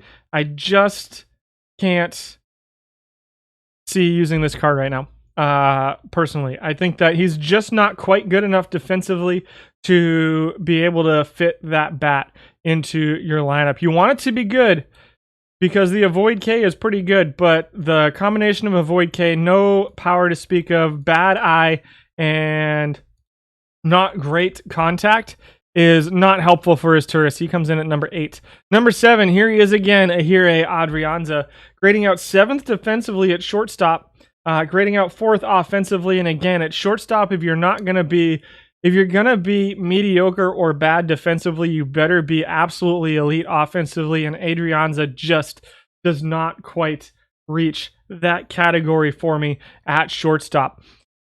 Unplayable, maybe not unplayable, but I like him better at third base.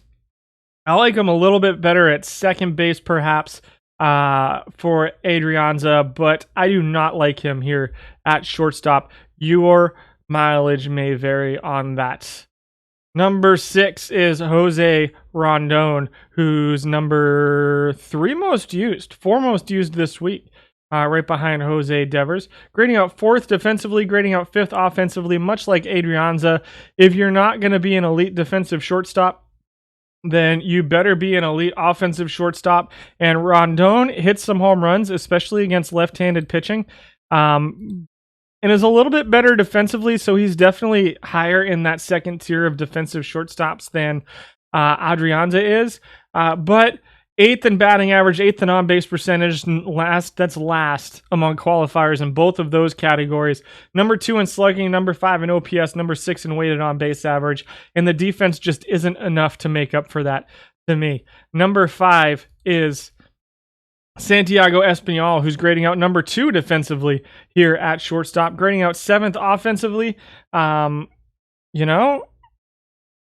Play him at second base, play him at shortstop. You know what you're going to get with him. It's he's definitely there's 2 guys really in that top tier defensively here at shortstop, and Espinal is one, and he's his bat definitely is not great. His bat isn't great at second base. His bat isn't great at third base. It kind of is what it is at this point. But he'll play good defense. Do you want him at second base or shortstop? Kind of up to you. Or do you just not want him in your lineup? That's kind of up to you too for Espinal.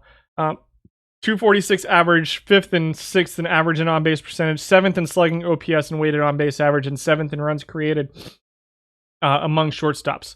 Number 4 is Bob Baylor, comes in at number 4. Grading out 6th defensively and not quite really awesome offensively. A 292 batting average. Number 1 in steals, but number 7 in stolen base percentage. Number 3 in on-base percentage. Number 5 in slugging. 3rd in OPS and weighted on-base average while playing mediocre defense. We didn't see him at third base. He only has 958 plate appearances this week. 1,266 all time. What do you guys think? Do you guys like this card? I think if you can use him in a platoon versus lefties, he'll have a pretty good batting average for you. I don't love him defensively at shortstop. I think I actually prefer him at third base if you really want him in your lineup against lefties. Maybe he's the left-hand side of your platoon with Kian Wong. If you want to run a platoon with Wong over there, a 63 contact, 100 avoid Ks with pretty good defense at third base. Could work, I think. I don't love him at shortstop. I think that his range, arm, error combination with just a 52 shortstop rating just drags him down too much at shortstop for me. Number 3 is Jose Devers, grading out 5th defensively.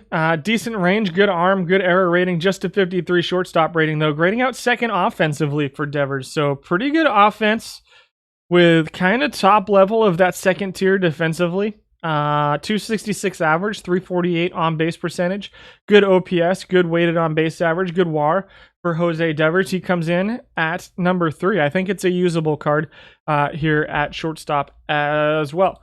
Number 2 is our number 1 defensive shortstop, Isaiah Kiner-Falefa.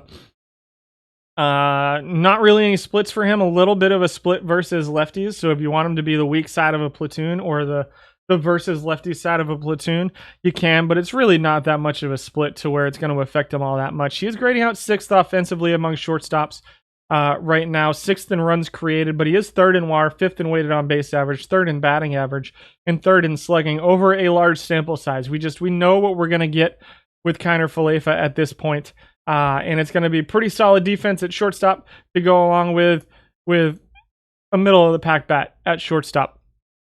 Number 1, who is it? Zach Short comes in at number 1. I don't love it.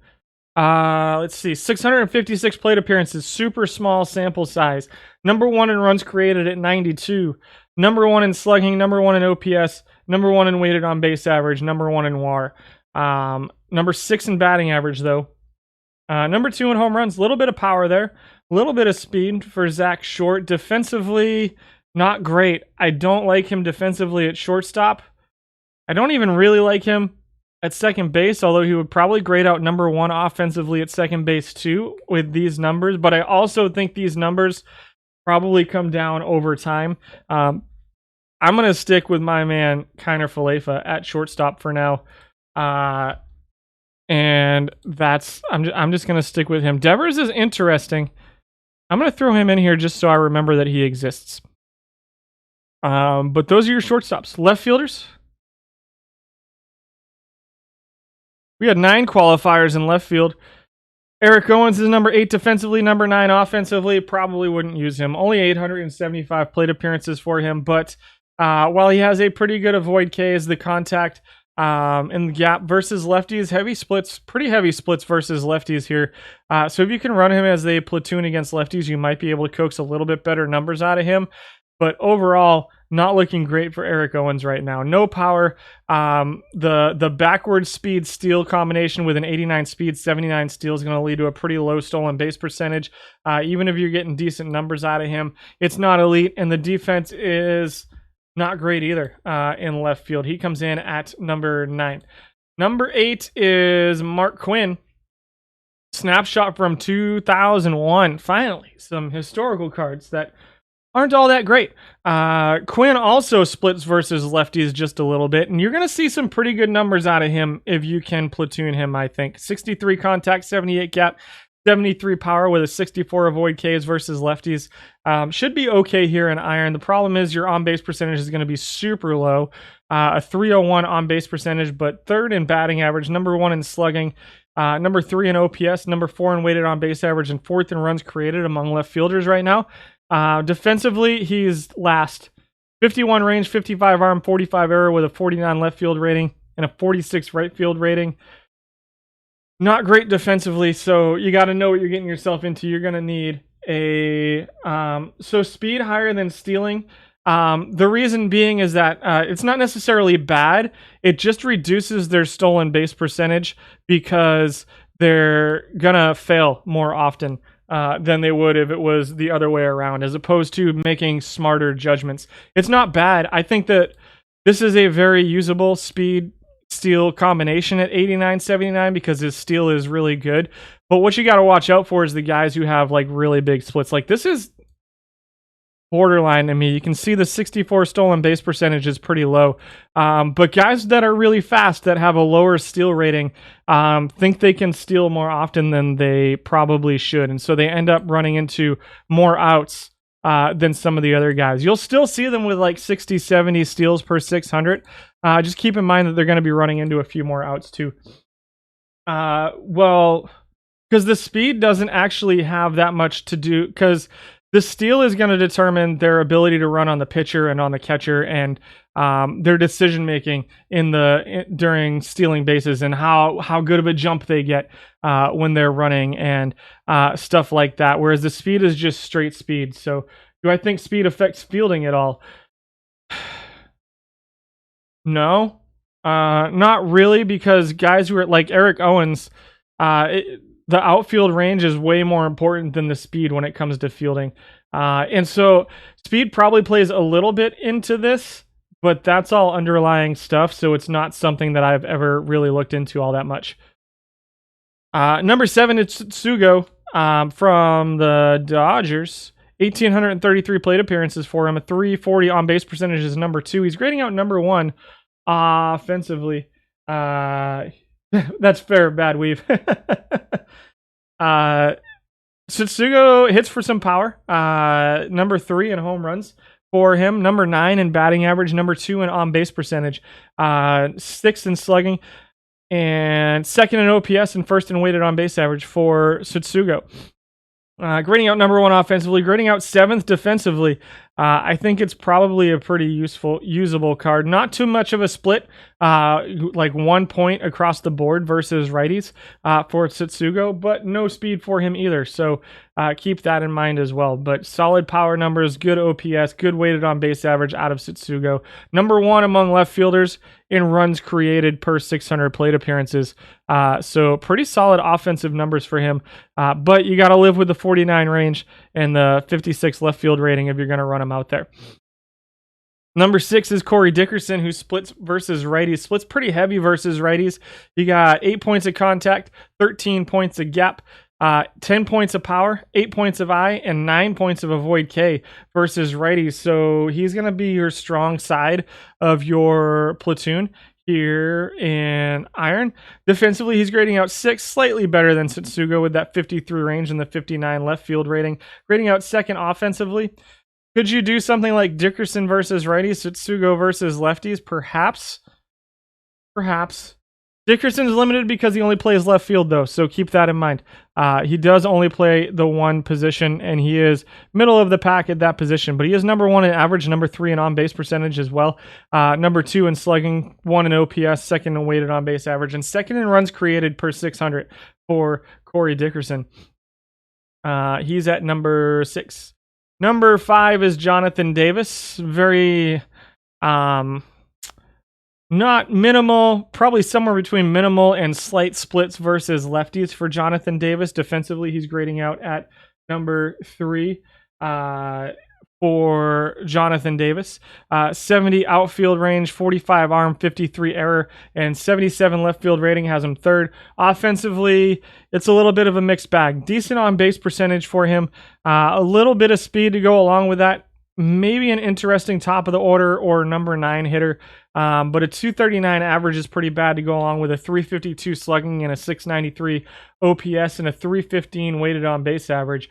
He's getting a lot of WAR for his speed and his defense combination, I think. He is 8th out of 8, 9. 8th out of 9 in runs created per 600 at 70.37 from a position that I really want a little bit more offense out of in Jonathan Davis. But if you're running straight defense, Davis is pretty good out in left field. Number 4, I think that's true of base runners too, Noogie, is just because a guy's really fast doesn't mean he's going to be a good base stealer. You know, if it takes him half a second to figure out that the pitcher's pitching to home plate or half a second to figure out that the pitcher's trying to pick him off, you're going to see him get picked off a little bit more often. You're going to see him get bad jumps a little bit more often, and kind of stuff like that. And so, especially if you run up against teams that have pitchers that are really good at hold runners, then guys with the lower steal rating will definitely have that lower stolen base percentage. So even if so let's say you're getting 16 steals per 600, right? And your let's say it's something silly like 90%. So 16 out of every 18 attempts, you've made 2 outs, you've gotten 16 total bases. Now let's say you've got 60 attempts, but you're at 60% stolen base percentage instead.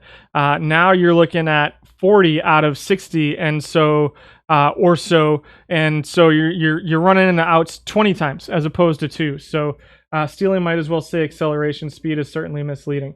So that's kind of where that comes in. So the speed plays into the stealing and the base running, and the higher speed I've actually found will actually be pretty bad. Will actually have a pretty bad effect on stolen base percentage, and you really want to be careful with the base running too. When you have guys with higher speed than higher base running ability, because they will make bad decisions on the bases and get thrown out 3 times in one game by Hunter Renfroe or something like that. So just keep that in mind, that these ratings are probably more important. While you don't necessarily want to have a guy with 10 speed and 90 steal all the way up on the speed thing, I would be pretty careful with a guy with like 90 speed and 60 steal or something like that. Or even a guy like, who was it? Like Owens, who's the 89-79.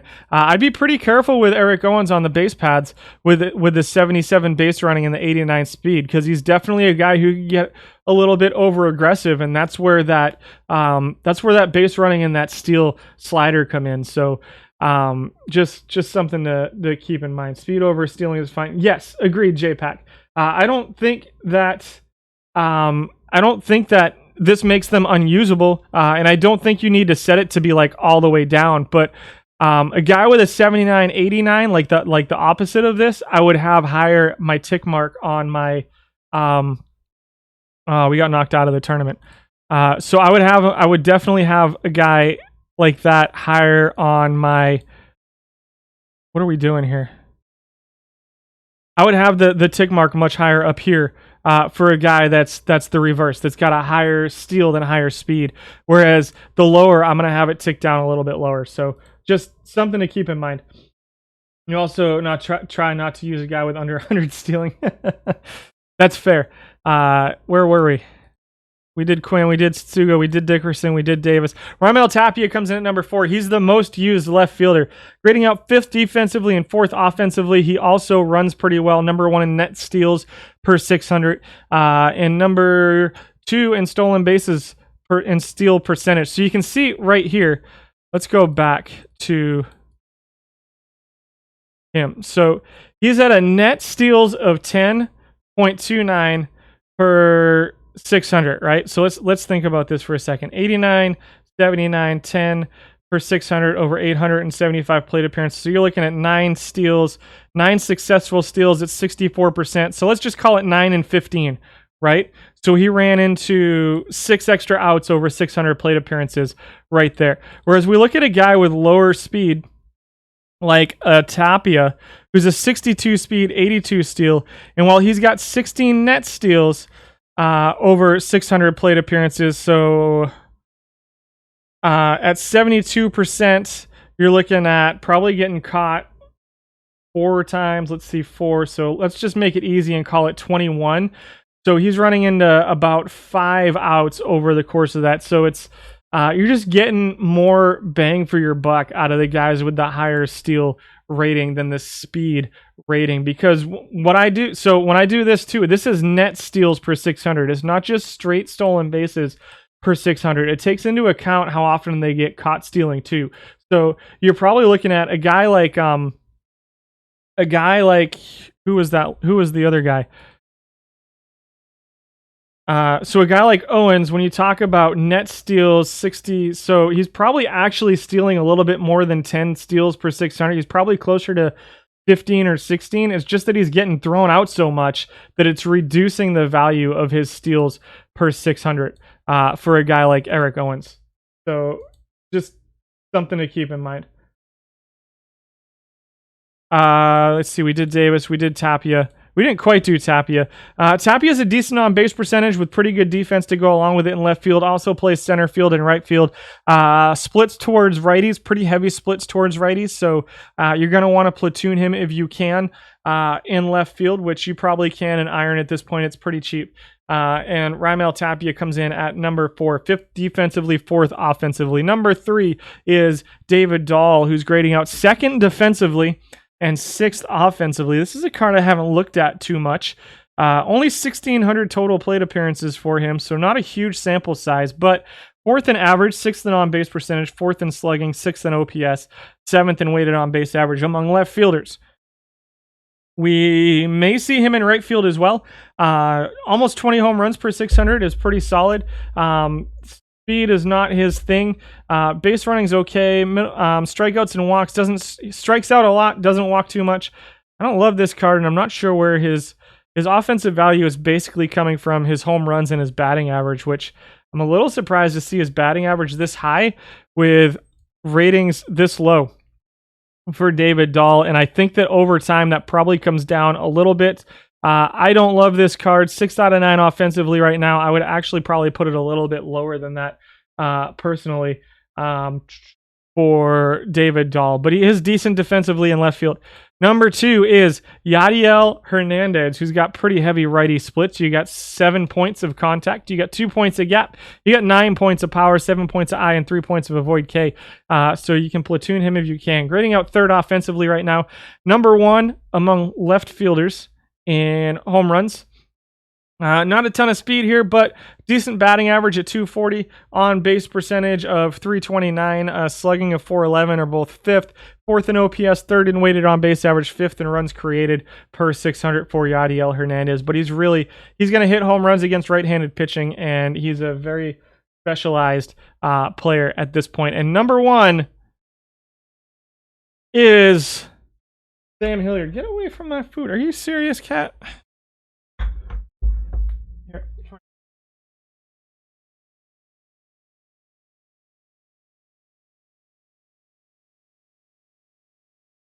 My chair finally broke, so the cat doesn't get to climb up in the chair with me anymore. He just climbs on the desk.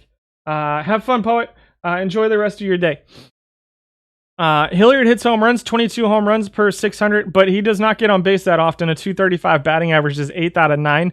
309 on base percentage isn't that much better. It's 7th out of 9. 3rd in slugging, 5th in OPS, 6th in weighted on base average. He does play very good defense. Number 1 defensively in left field and hits a lot of home runs. I think he's a guy that you can probably find ways to fit in your lineup, especially against right-handed pitching.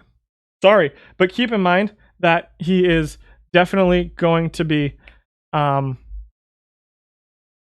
getting on base very often. It's home runs, and that's about all you're going to get out of him. Home runs and pretty solid defense with, again, good base running, but not necessarily great base running. So he's attempting, let's see, with a 59.35% stolen base percentage. This makes the math so hard. I need to just go to steals per. I need to go back to just straight steals per 600 here and just have the stolen base percentage up, so it makes the math a little bit easier. So let's see, 59%. You're looking at 7 out of 14 here. I don't even know. I'm not going to try to do the math in my head, but you can see how that stolen base percentage drags down the value of their steals as well. So Hilliard comes in at number 1 in left field. What do you guys think? Do you like Hilliard? I'm running Tapia. I'm running Hilliard as a kind of backup right now, I think. I do have Tapia in there at number 1. How is Josh Rojas? Let's see if we can find him. Rojas, I only have 303 plate appearances on him. 248 average would be pretty good. 347 on base percentage would be pretty good. Decent walks. Let's see. 8 home runs. Not a ton of power. Let's see what he looks like defensively. No, we don't have him here. Josh Rojas. Defensively, I mean, he'd be lower tier because of the range. Well, that's infield. I don't know what his outfield range looks like. Let's find his card. I don't know what his outfield range is off the top of my head, but he looks like he'd be kind of a middle of the pack defensive left fielder, and a decent bat among left fielders. You got a decent full 99 Phil Rizzuto. Nice. Congratulations. That's a solid card. That's an important card in collections too. So that's a nice pull. And so those are your left fielders. Center fielders. We had 14 qualify. Let's just go back to 14, huh? Number 14 is Tom Oliver. Number 2 defensively. He is really bad offensively, guys. I know he's good defensively. I've been running him in iron for a little bit. He's just so bad offensively. 14th in almost every category that isn't strikeouts. But even though he's number 1 in strikeout avoidance, his batting average is still just 228. He's just really bad defensively. But if all you want is defense, Tom Oliver is pretty good in center field. Number 13 is Scott Hurst, who's 10th defensively, 11th offensively. Number 12 is Stevenson, who's 11th defensively and 10th offensively. Number 11 is Billy Hamilton, who's number 5 defensively, but 13th offensively, similar to Tom Oliver in center field. The top 10 consist of David Dahl, coming in at 14th out of 14 defensively, to the point that I would not consider playing him. You're very welcome. In center field. Dahl comes in at number 10. Number 9 is Daniel Johnson. We already talked about Dahl, so I'm not going to hit on him too much. Johnson's a 12th defensively in center field, 65 range, 76 arm, 50 error with a 41 center field rating. Slightly better than Dahl, but not by much. It's a little bit of range, a little bit of center field rating, and a good arm for Johnson. Offensively, he's grading out number 4, 5th in batting average, 4th in on-base percentage, 3rd in slugging, 4th in OPS, and 4th in weighted on-base average. Can you live with a 41 center field rating? Perhaps. But I think Daniel Johnson gets a lot of value in the fact that he can play left field, center field, and right field and be a pretty okay offensive bat. It looks like he's probably going to be a little bit more effective versus righties than versus lefties. The splits are pretty heavy, so I would consider him in right field before I consider him in center field, personally, for Dan Johnson. Number 8 is Jonathan Daza. who is number 4 in runs created among center fielders, 13th defensively though, 62 range, 38 center field rating.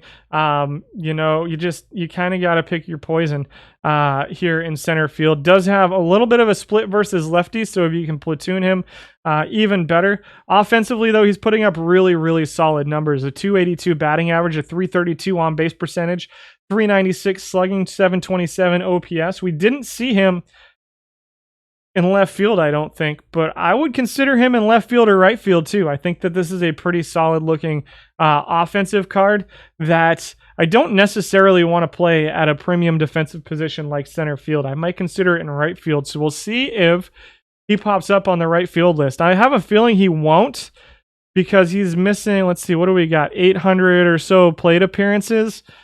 And so I'm going to guess those 800 plate appearances are split between left field and right field. And so what you're going to see with that is that he's probably not going to show up on the left field or the right field list. But I'm going to plug him in right field for now, just for the sake of having him on my list. Number 7 is Anthony Alford, who's grading out number 8 defensively, number 9 offensively. The average on-base percentage are pretty low, but you get a little bit of power, especially against left-handed pitching from Alford. You know, since he's got that 61 power versus lefties. If you can platoon him, great. With some mediocre defense, the 46 arm hurts a little bit, but a 79 range, 72 error, 67 center field rating isn't awful. Also another guy you can use as a backup utility outfielder if you don't necessarily like him as a starter. 90 speed, 88 steal, 88 base running. He's 5th in net steals per 600, 12th in stolen base percentage at 63.37. And so that's, you know, I would definitely tone him down just a little bit. You'll still probably see, so guys like this, you'll still probably see a solid 13 to 15 net, and you might even see the net steals go up a little bit if you have them being a little bit less aggressive with their base stealing and be a little bit smarter. For a guy like Anthony Alford, he comes in at number 7. Number 6 is Miles Straw. Not gonna hit for any power. In the OHBL, he doesn't have a single home run.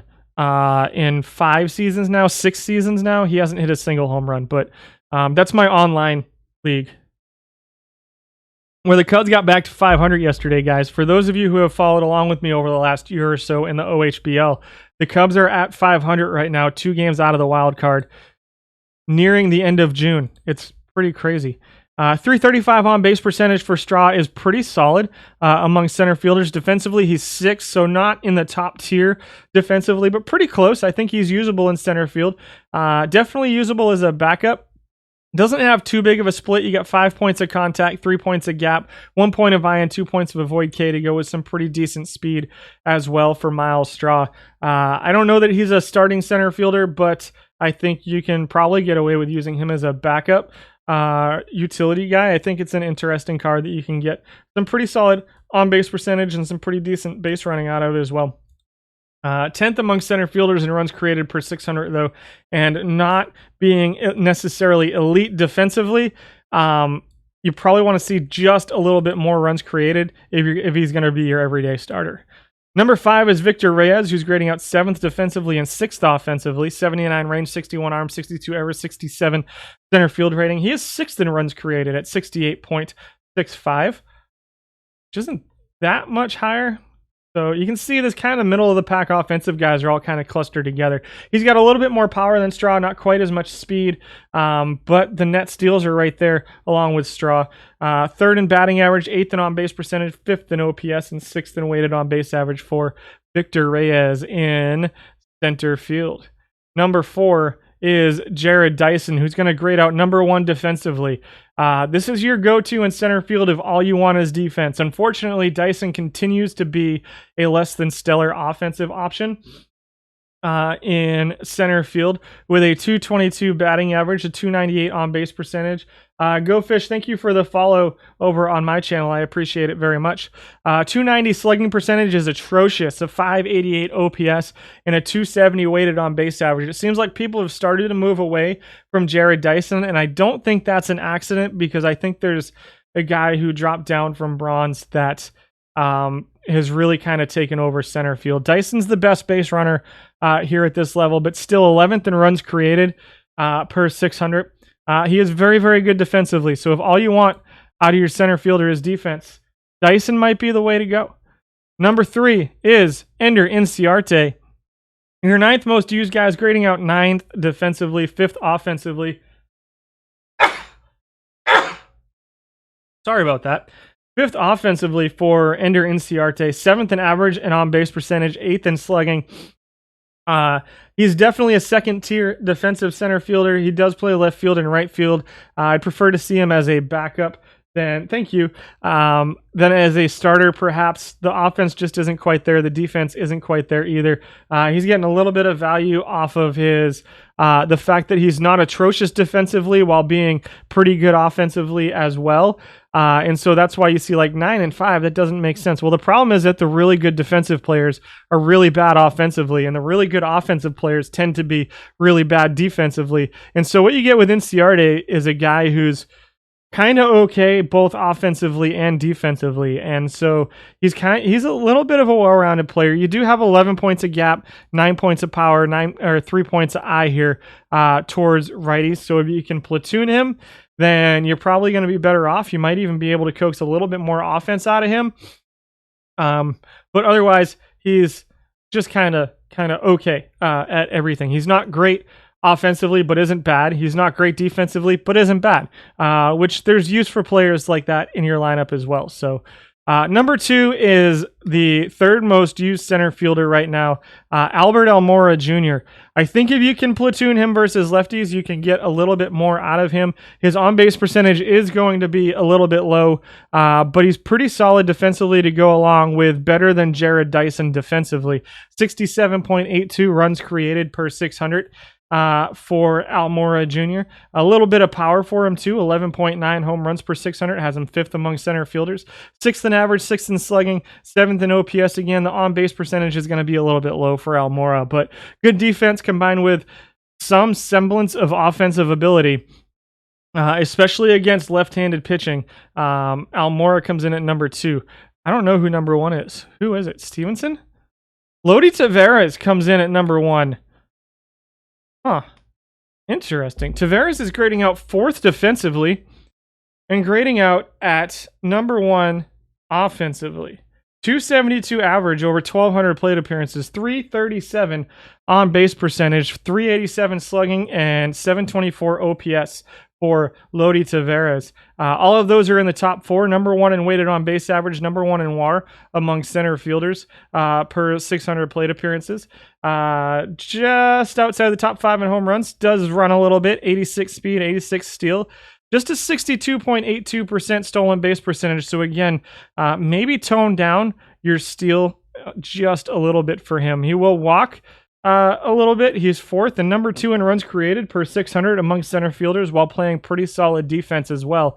I'm going to go ahead and do this for Lodi Taveras. He's your number 1 center fielder.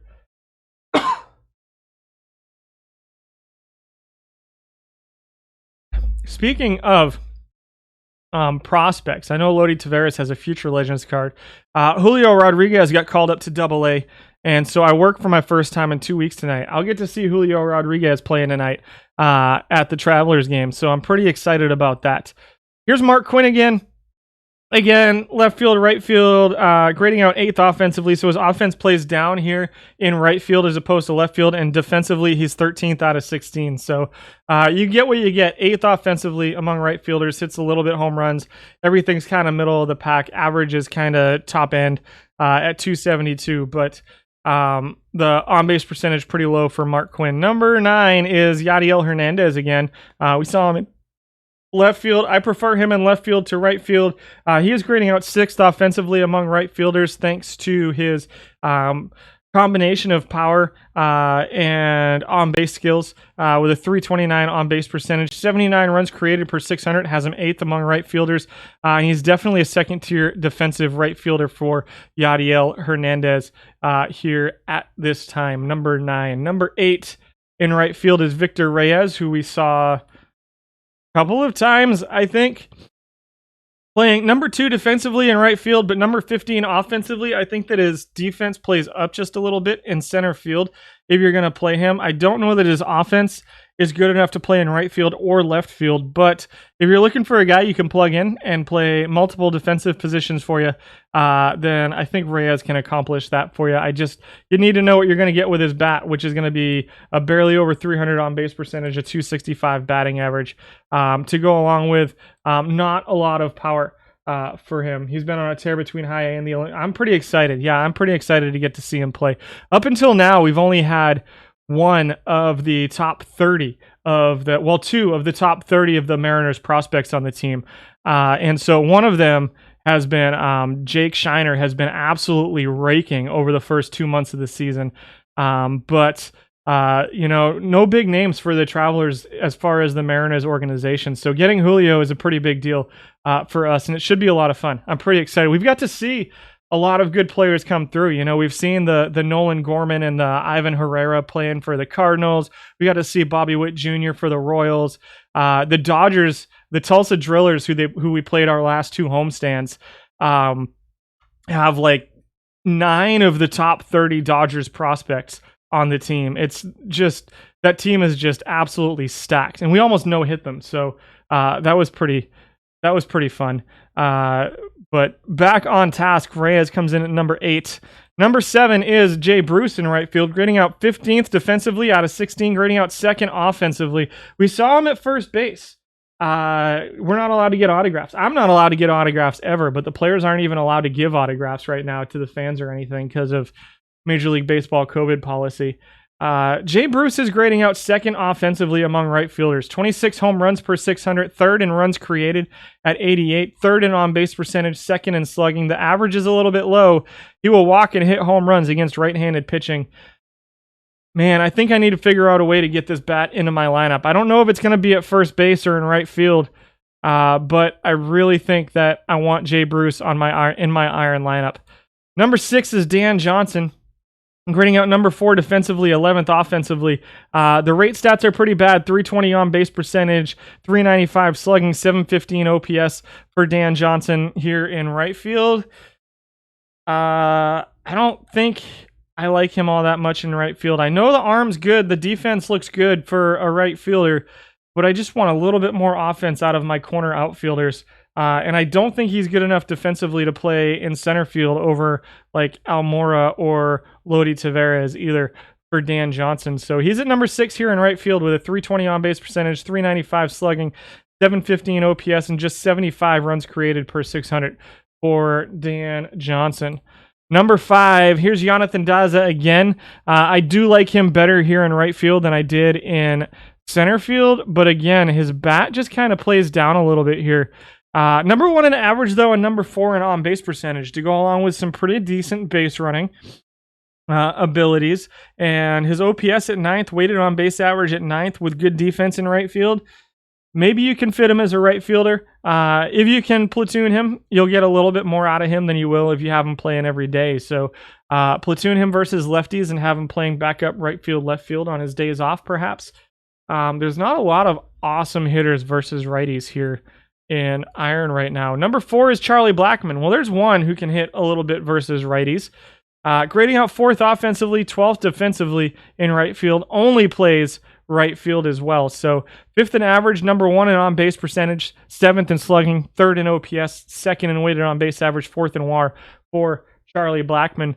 4th in runs created at 84. Not a ton of power, not a ton of speed for Blackmon, but he's a pretty solid, like maybe a number 2 hitter versus right-handed pitching for you with that 59 avoid K, 57 contact, 59 gap, and the 68 I versus right-handed pitching. So perhaps Blackmon can be the versus right-hand side of a platoon in right field for you. Number 3 is Adam Eaton, who has 7 points of eye split, 14 points of gap, 1 point of contact, and 9 points of power towards right-handed pitching.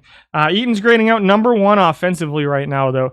Number 2 in average, number 2 in on-base percentage, number 1 in runs created over 1,000 plate appearances, with 91 runs created per 600 plate appearances. 423 slugging, 776 OPS, 3rd in weighted on-base average at 344.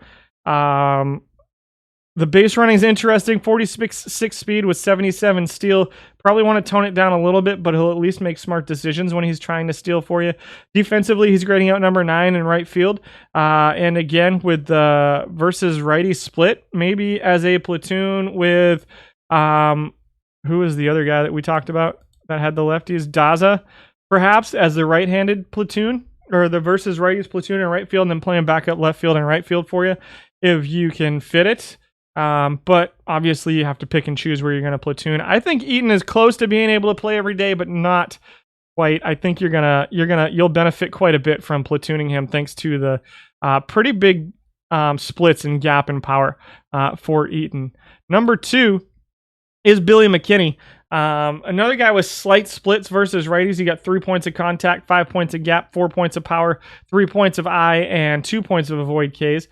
Grading out 8th defensively, grading out 3rd offensively among right fielders. Can play a little bit of left field as well. Only 1,300 plate appearances for him right now. So again, it's a small sample size. Keep that in mind. 452 slugging with almost 27 home runs per 600.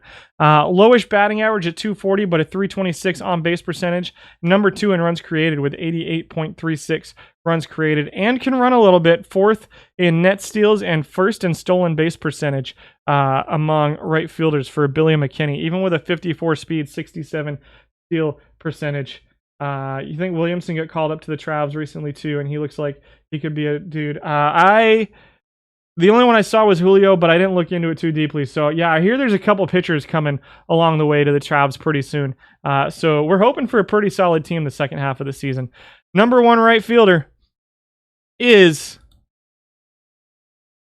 Monty Harrison comes in at number 1.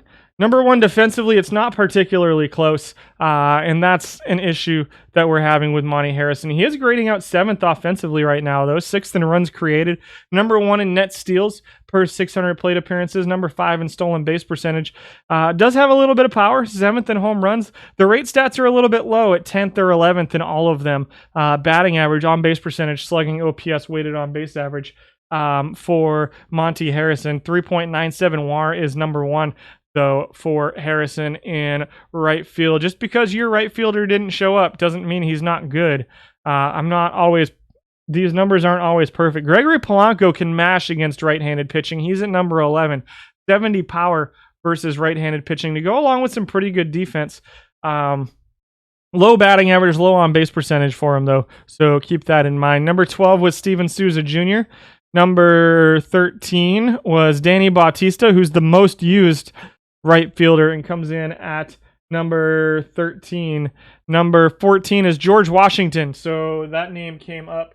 Washington in a platoon in right field. I could see it. He's grading out 9th offensively, 14th defensively right now. I think if you can platoon him, he's going to be pretty solid offensively. I feel like you might be able to coax a little bit better numbers than these out of it. He is number 1 in strikeout avoidance, number 7 in weighted on base average, 3rd in slugging, but not good defensively, but it's right field. So if all you're trying to get is offense, then I think that is definitely something you can do. The 300 on base percentage is a little bit low, but again, I think if you can find a way to platoon him versus right-handed pitching, then you can coax a little bit more out of him. 15 is Naylor, and 16 is Aristides Aquino, who hits lots of home runs, but misses the ball more often than anybody else here in Iron. Those are your hitters. There is not a 32-team quick iron yet, Luke. Those are your hitters. I don't think I reset the pitchers. Reset. There, you guys didn't see that. Ready for pitchers? We had 26 qualifiers. 15 is Steve Nagy. I continue to be a little bit surprised by Steve Nagy being a decent pitcher, but somehow he is. He's an extreme fly ball pitcher, which is helpful and keeps his batting average on balls and play down here in Iron. Just 53-51 movement, though, for him, and still 3rd in home run suppression this week at .60 over 900 innings pitched. 3.74 FIP, 3.37 earned run average for him. They are back to being ranked by FIP this week because I forgot to switch this spreadsheet. So we're just gonna deal with it for this week. 374 FIP, 337 earned run average. The whip's a little bit lower, but he avoids home runs. Doesn't strike too many guys out. Walks some guys, but avoids those home runs. You're probably going to want pretty good defense behind him, though. For him, an 80% start percentage for Steve Nagy. Number 14 is Shelby Miller, 1,200 plate appearances all time, 1,100 over the course of the last week or so, a 360 FIP, 344 earned run average. Middle of the pack in home runs with that 44 movement, 62 stuff, 50 control. Not much of a split to speak of for Shelby Miller, a 67% start percentage, which seems a little bit low to me, but 62 stamina, so he can pitch multiple innings for you out of the pen, or you can probably get 4.5 to 5 innings pitched out of him over the course of being a starter. It is a little bit lower start percentage, so you're seeing a little bit lower innings pitched per game, but I think he can pretty easily get 5 to 6 innings out of Shelby Miller as a starting pitcher. Number 13 is Nick Tropiano, proven winner. Nick Tropiano with his 62 stamina, 73 stuff, 46 movement, 64 control, pretty heavy splits versus righties. But overall, it has pretty good numbers against lefties as well, 65, 39, 60. This is a card that we looked at the start, right? When we were looking at the guys who dropped down to iron. Tropiano was a guy that we were interested in. 5 pitches of 51 hold runners, 355 FIP, 357 earned run average for him over the course of the last week. Home runs are a little bit of an issue at 0.93 per 9 innings, which has him 19th out of 26, but doesn't walk anybody and strikes a whole bunch of guys out. So the whip is pretty good for him, and so the home runs aren't hurting him too much right now. He's at number 13. Number 12 is Andrew Werner. 353 FIP, 384 earned run average, 0.76 home runs per 9 innings is top 7, 13th in strikeouts, 17th in walks, 17th in whip for Andrew Werner. Little bit of a split, 1 point of stuff versus righties, 3 points of movement versus lefties, and 2 points of control versus lefties for Werner at number 12. Number 11 is Keegan Aiken, who has a little bit of a split versus lefties. 352 FIP, 330 earned run average for Keegan Aiken, over 62% start percentage, 4.32 innings pitched per game for him.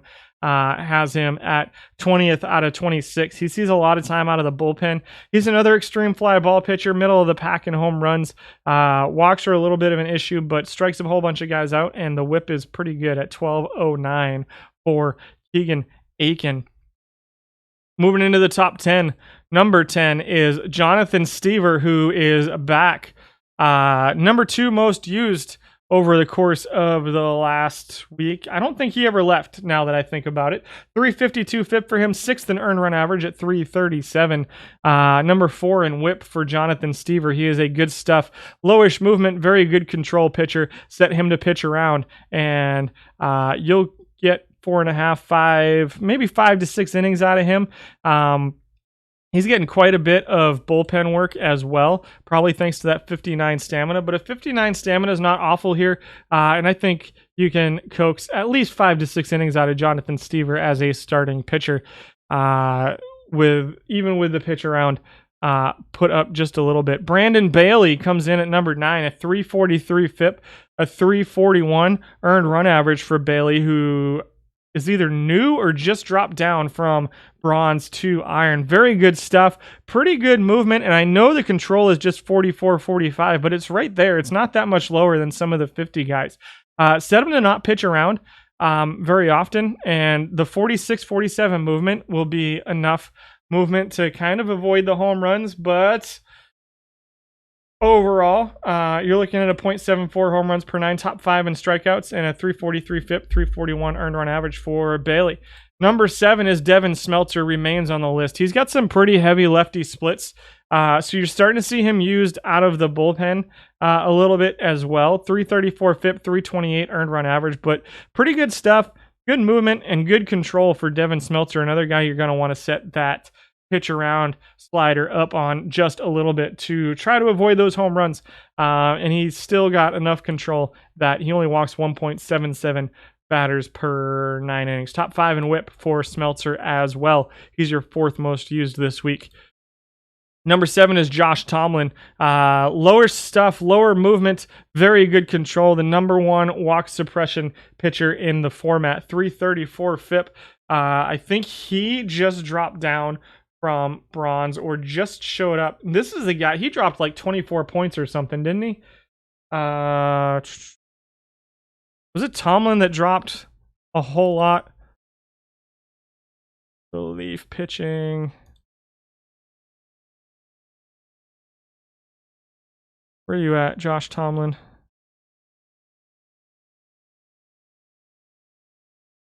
I don't know. He's not on here. Oh well. Not that big of a deal.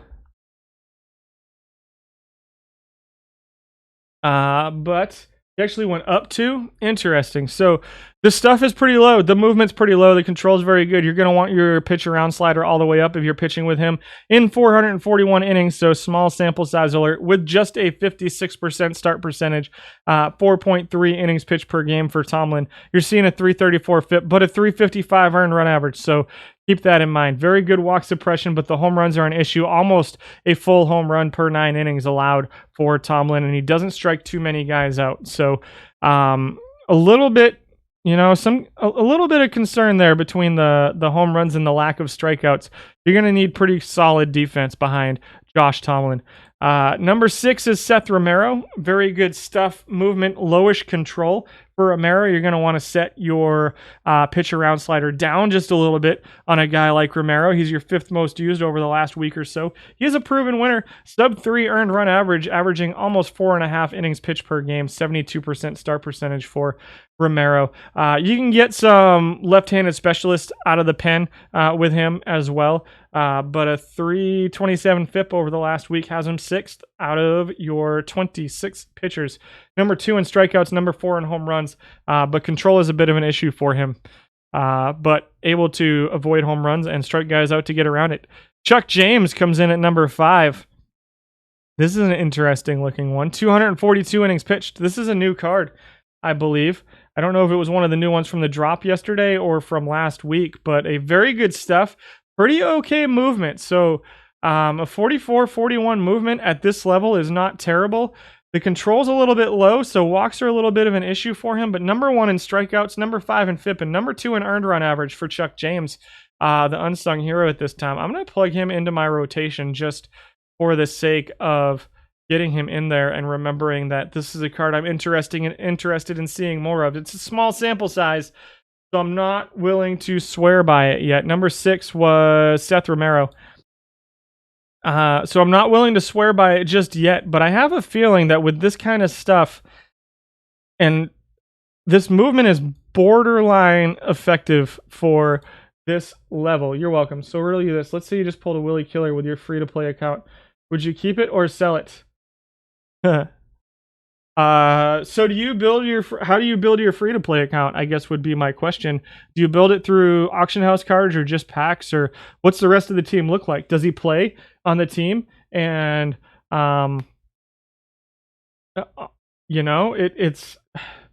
a good question. Mostly through packs. So Healer, I don't know how much he's going for right now.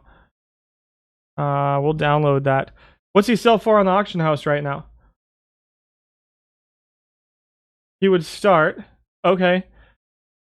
I think it depends on if you think 575K. So for me, I'm an idiot and would sell that and open 500 packs with it. That's what I would do.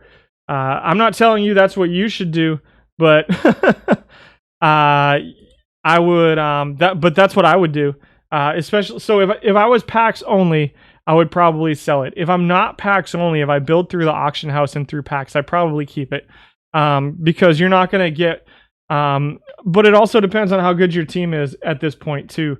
And so if you have a team that you suspect that opening 500 packs with it would improve your team at like 7 or 8 different positions.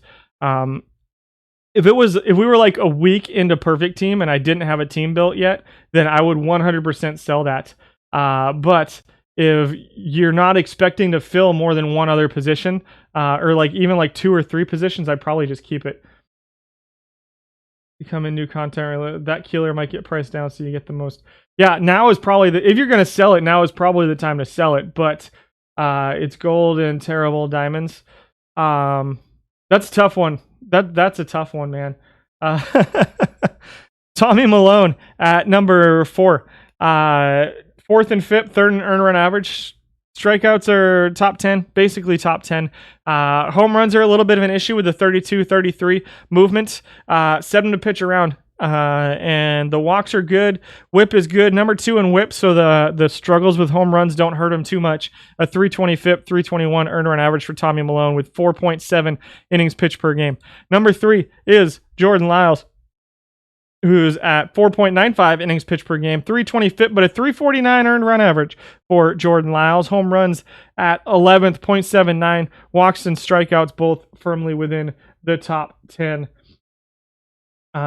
for Jordan Lyles at number 3. Only 376 innings pitched for him, so keep that in mind. He was a guy who dropped from bronze, I think, this week, and looking pretty solid out the gate in his 376 innings pitched. This might be all my team, if I'm being totally honest. I think I'm running him in my lineup. Jose Suarez comes in at number 2. Only 257 innings pitched, so we're seeing some small sample sizes here on some of these guys, but a 312 FIP and a 339 earned run average with just over 4 innings pitched per game. He just makes the cutoff at 4.08. Top 15 in whip. Second in home run suppression at 0.49. Walks, he's top 15. Strikeouts, he's top 10. Much like the Fred Anderson card in bronze. This is an interesting looking card to use as a starting pitcher or as a reliever here in iron. He's got pretty solid ratings across the board. But nothing stands out, which is why he's so low. I don't know that I would buy off on a 257 innings pitched sample size, but I'll try to get more data on him going forward. I'm going to plug him in as my number 4. Jose Suarez. He pitched yesterday for the Angels, I think. Not particularly well either. Number 1 is Alex Young, who's number 10 in home run suppression, even with a 34 movement over 588 innings. Number 3 in strikeouts at 8.74. Number 10 in walks, 13th in whips. Somehow has a 3.06 FIP, but a 363 earned run average. So, again, keep that in mind. You're going to want good defense behind Alex Young because he's not going to strike a ton of guys out. Well, he will strike a lot of guys out, but, the ERA way below 0.6 of a run below his FIP is a little bit concerning to me for Alex Young. 4.82 innings pitched per game. You can see both of those numbers diverging just a little bit. Only 588 innings for him. So let's check some of the other guys and see how some of these more used guys. So we saw Malone, we saw Stever. I think we saw Bailey. Did we see Smeltzer? I don't remember if we saw Smeltzer. Stever, Bailey, Smeltzer. Yeah, so all of them were pretty firmly in the top 10. Those top 5 most used guys. Werner was up there as well. So we saw most of those guys. Most of the guys getting used a lot. Fulte getting used a little bit now. Now that he's back down in iron. 16th in FIP, 10th in earned run average.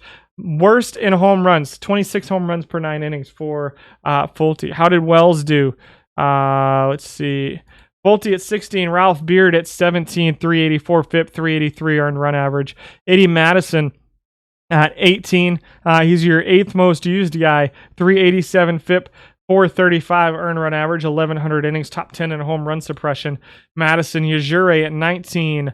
Reed Cornelius at 20. Over 1,300 innings pitched, 398, 415. Felipe Lira at 21. Max Suzuki at 22. Armando Galarraga, again, these are organized straight by FIP, so just keep that in mind.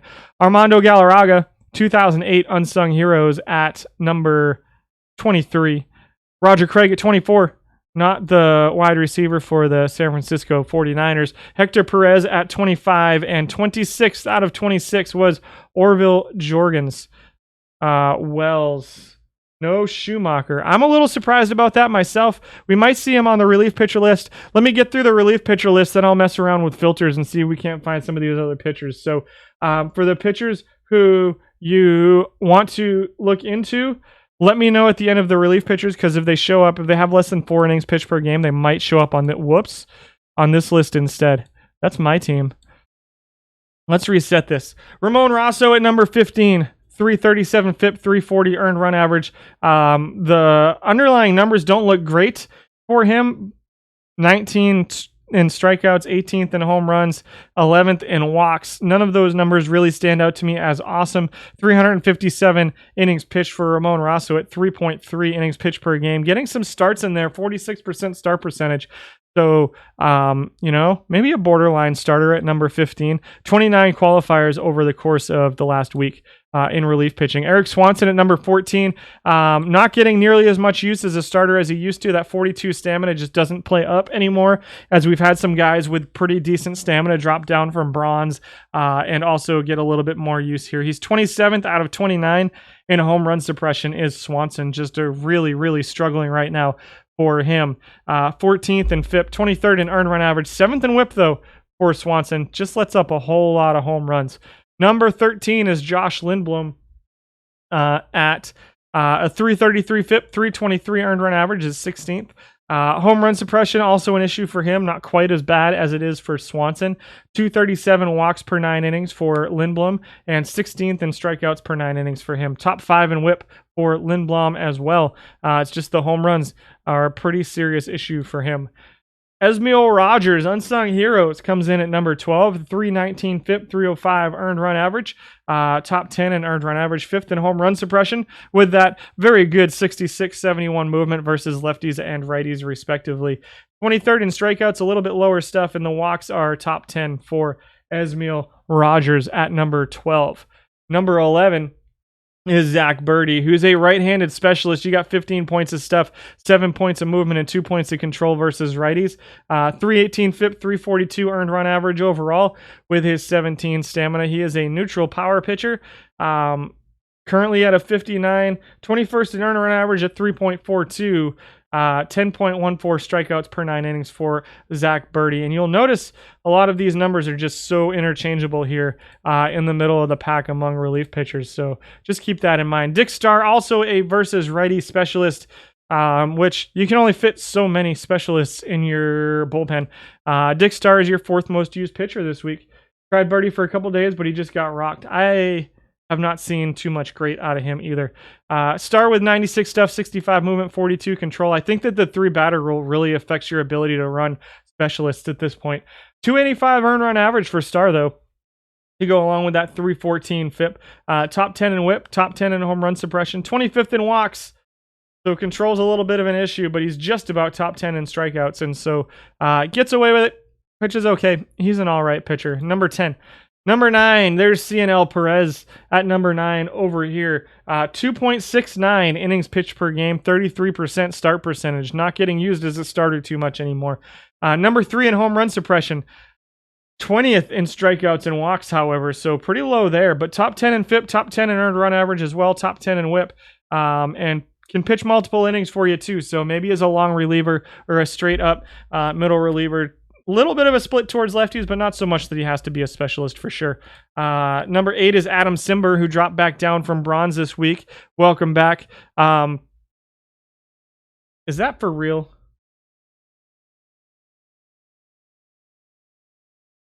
Stop.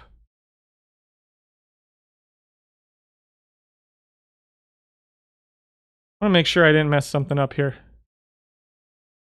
Nope, that is for real.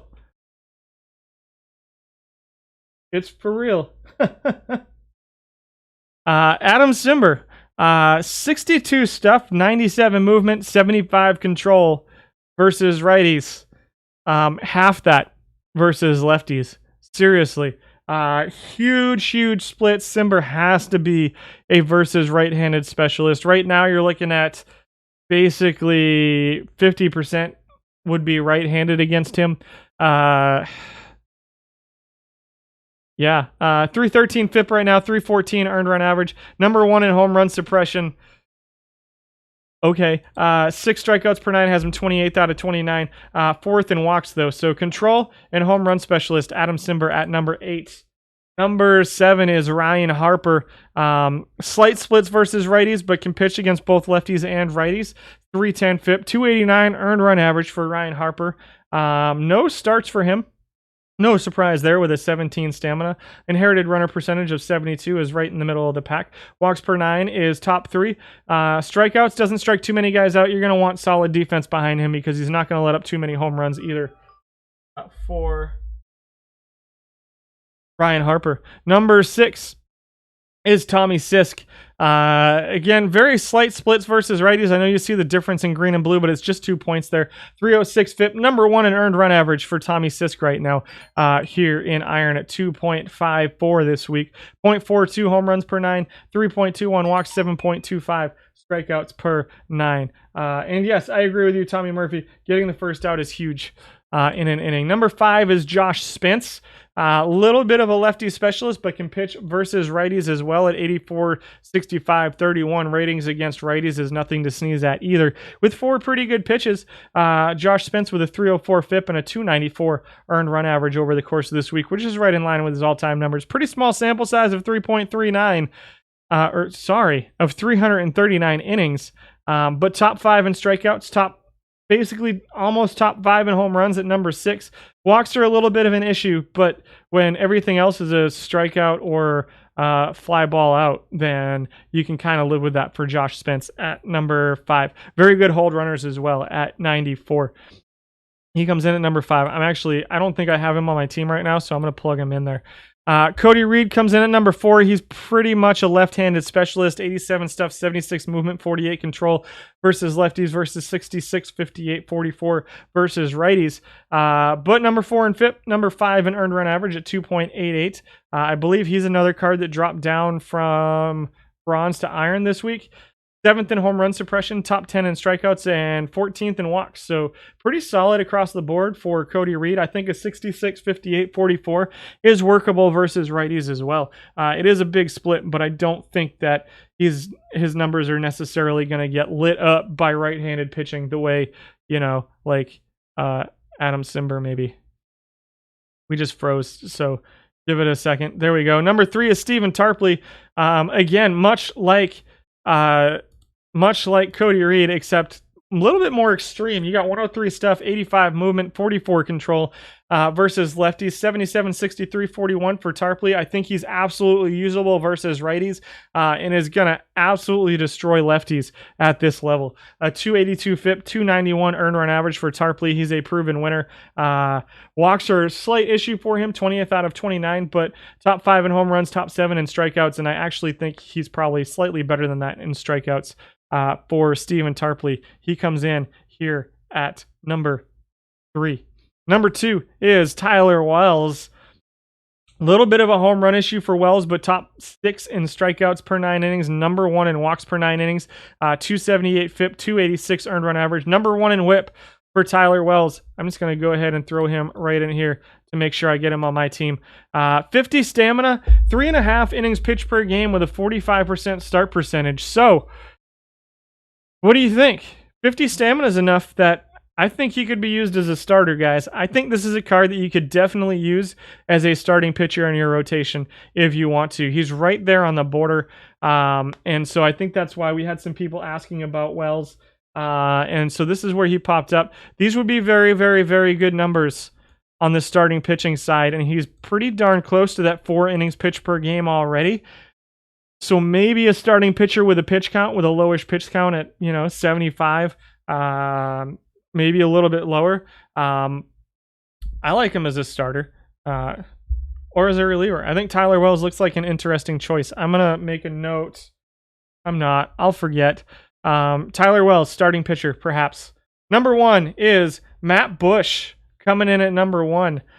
Number 1 in earned run, or number 1 in FIP, number 2 in earned run average, 266 FIP, 268 earned run average. I remember when he got drafted, USC, right? I think he was at USC when he got drafted. Number 2 in whip for Matt Bush. It's been a long time. That was a really long time ago.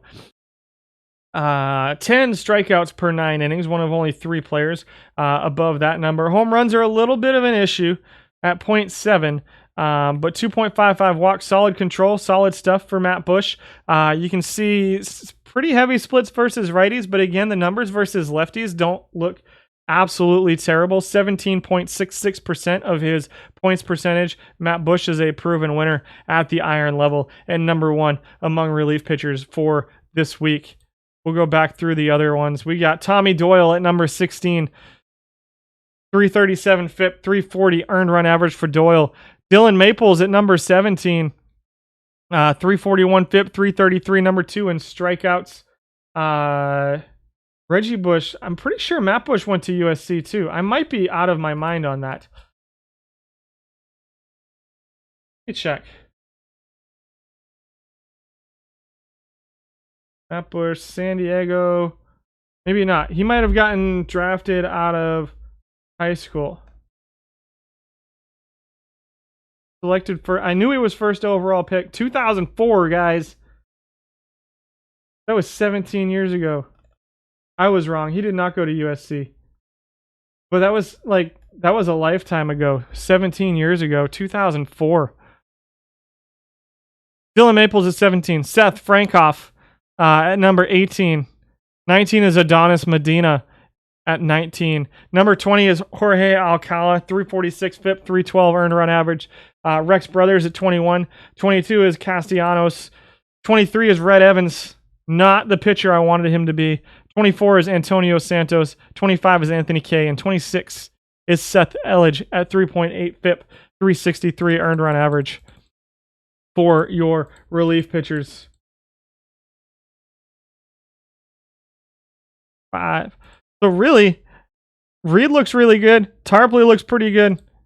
Wells and Matt Bush all look pretty good. Other than that, it's a pretty mixed bag right now on these relief pitchers down in Iron. You can kind of plug and play whichever guys work best for your team at this point. Who are we looking for? We were looking for Lindblom and Shoemaker. So let's go over here.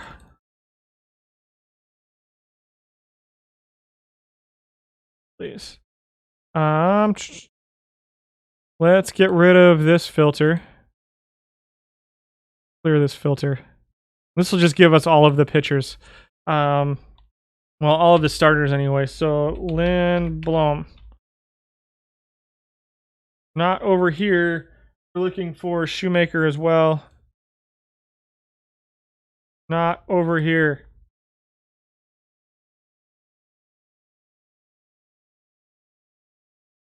Let's get rid of this filter. We'll try it over here.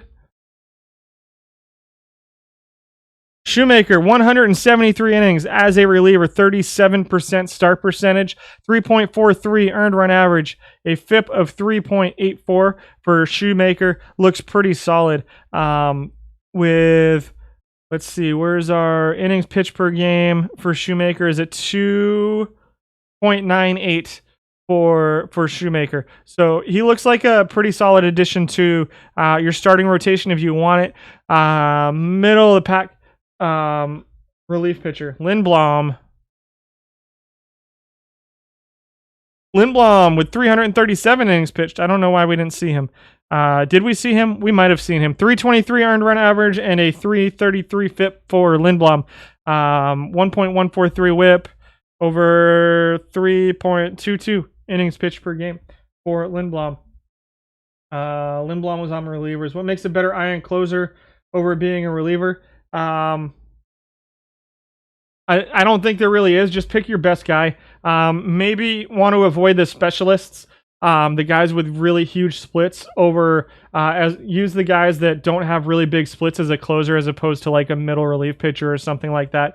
Just because you're more likely to have guys pinch hit in the 8th, 9th innings against your closer than you will in the 6th or 7th inning against your reliever, as people are trying to, especially in tournament play, you don't see too much pinch hitting early on, like before the 8th inning, because people are trying to rest their guys who need rest in the tournament. So for the closers, I generally look for a guy who's going to be pretty solid against both lefties and righties out there, because you will see some relief pitching at that point. I think that's it, guys. Pretty solid. Hope you guys enjoyed the list today. I think I have a couple packs to open with the main team, so we'll just close it out with some packs. And then we'll be on our way.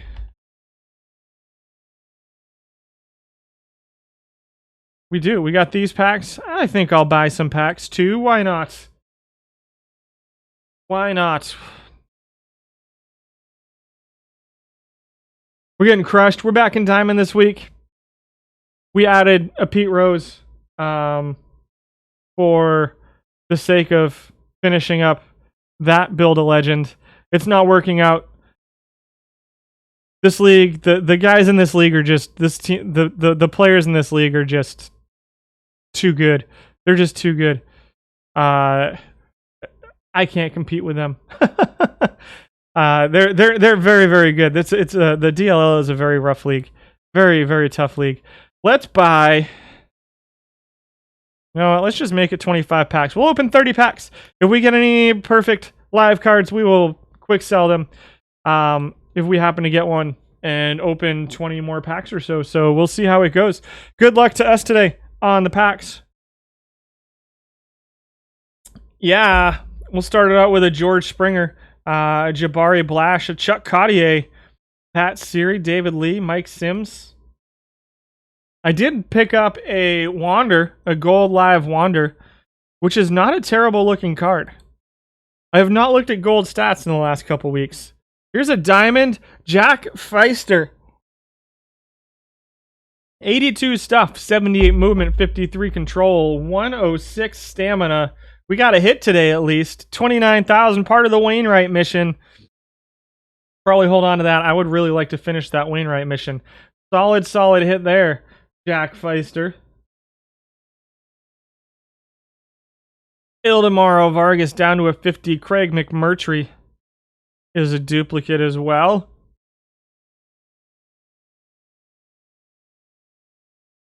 Jorge Julio, Taylor Widener, Will Myers, Hollingsworth, Kurt Radon. Feister pitched for the Dodgers back in Brooklyn. Helped your theme team. Nice. Helped your theme team early on. Awesome. Rojas. We saw him today, I think, right? Yeah, a little left field, little right field. Josh Rojas. There's a Diekman. Ooh, I didn't notice Diekman was down. Tyler O'Neill up to a 64 now. Thomas Howard gets a little bit of play in the outfield up in... it's a pretty solid offensive card, Thomas Howard in bronze. Cody Whitley down to a bronze. Here's another gold, Sonny Gray, and a George Frazier. Sadly, not one of the Yankees that I need. Or nope, I bought them. Never mind. I finished the Chapman and the Robin Roberts, and it's still not enough. I just can't compete with the DLL. I just can't do it. Here's a Ryan Howard. That's a Rollins gold card. Probably get sold. I'm pretty happy with my gold first baseman. I do not have Dave Magadan yet, sadly.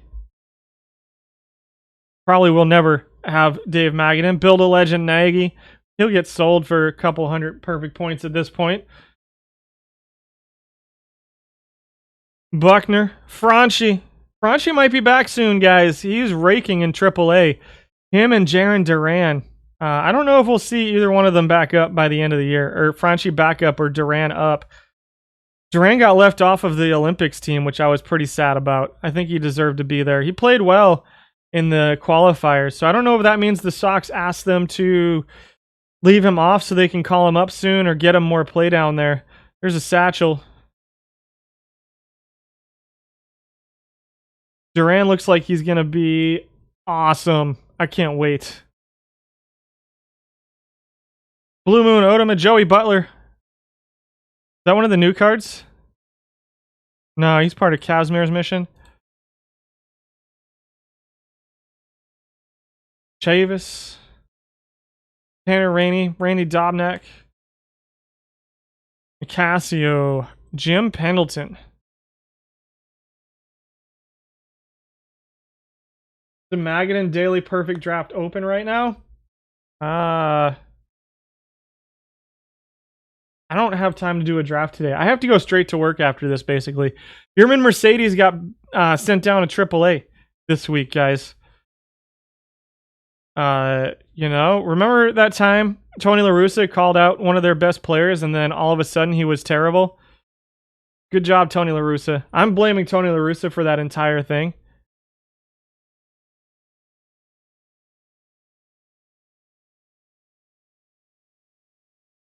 And Bobby Wall and a couple Brewers in that pack. Oh, I got another hit.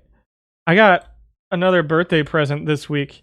I picked up a box of Stadium Club as part of my birthday present, and I don't think there's. Remember the 1 of 1 Vlad Guerrero that we got last week?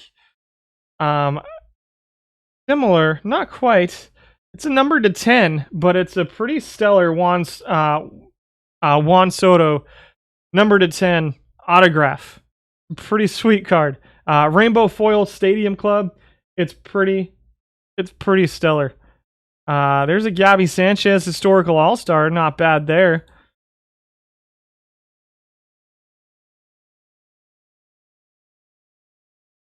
There's a John Brebbia. Pavetta. Doval. And our last pack has a silver Johnny Cueto in it. I'm going to show you guys that card.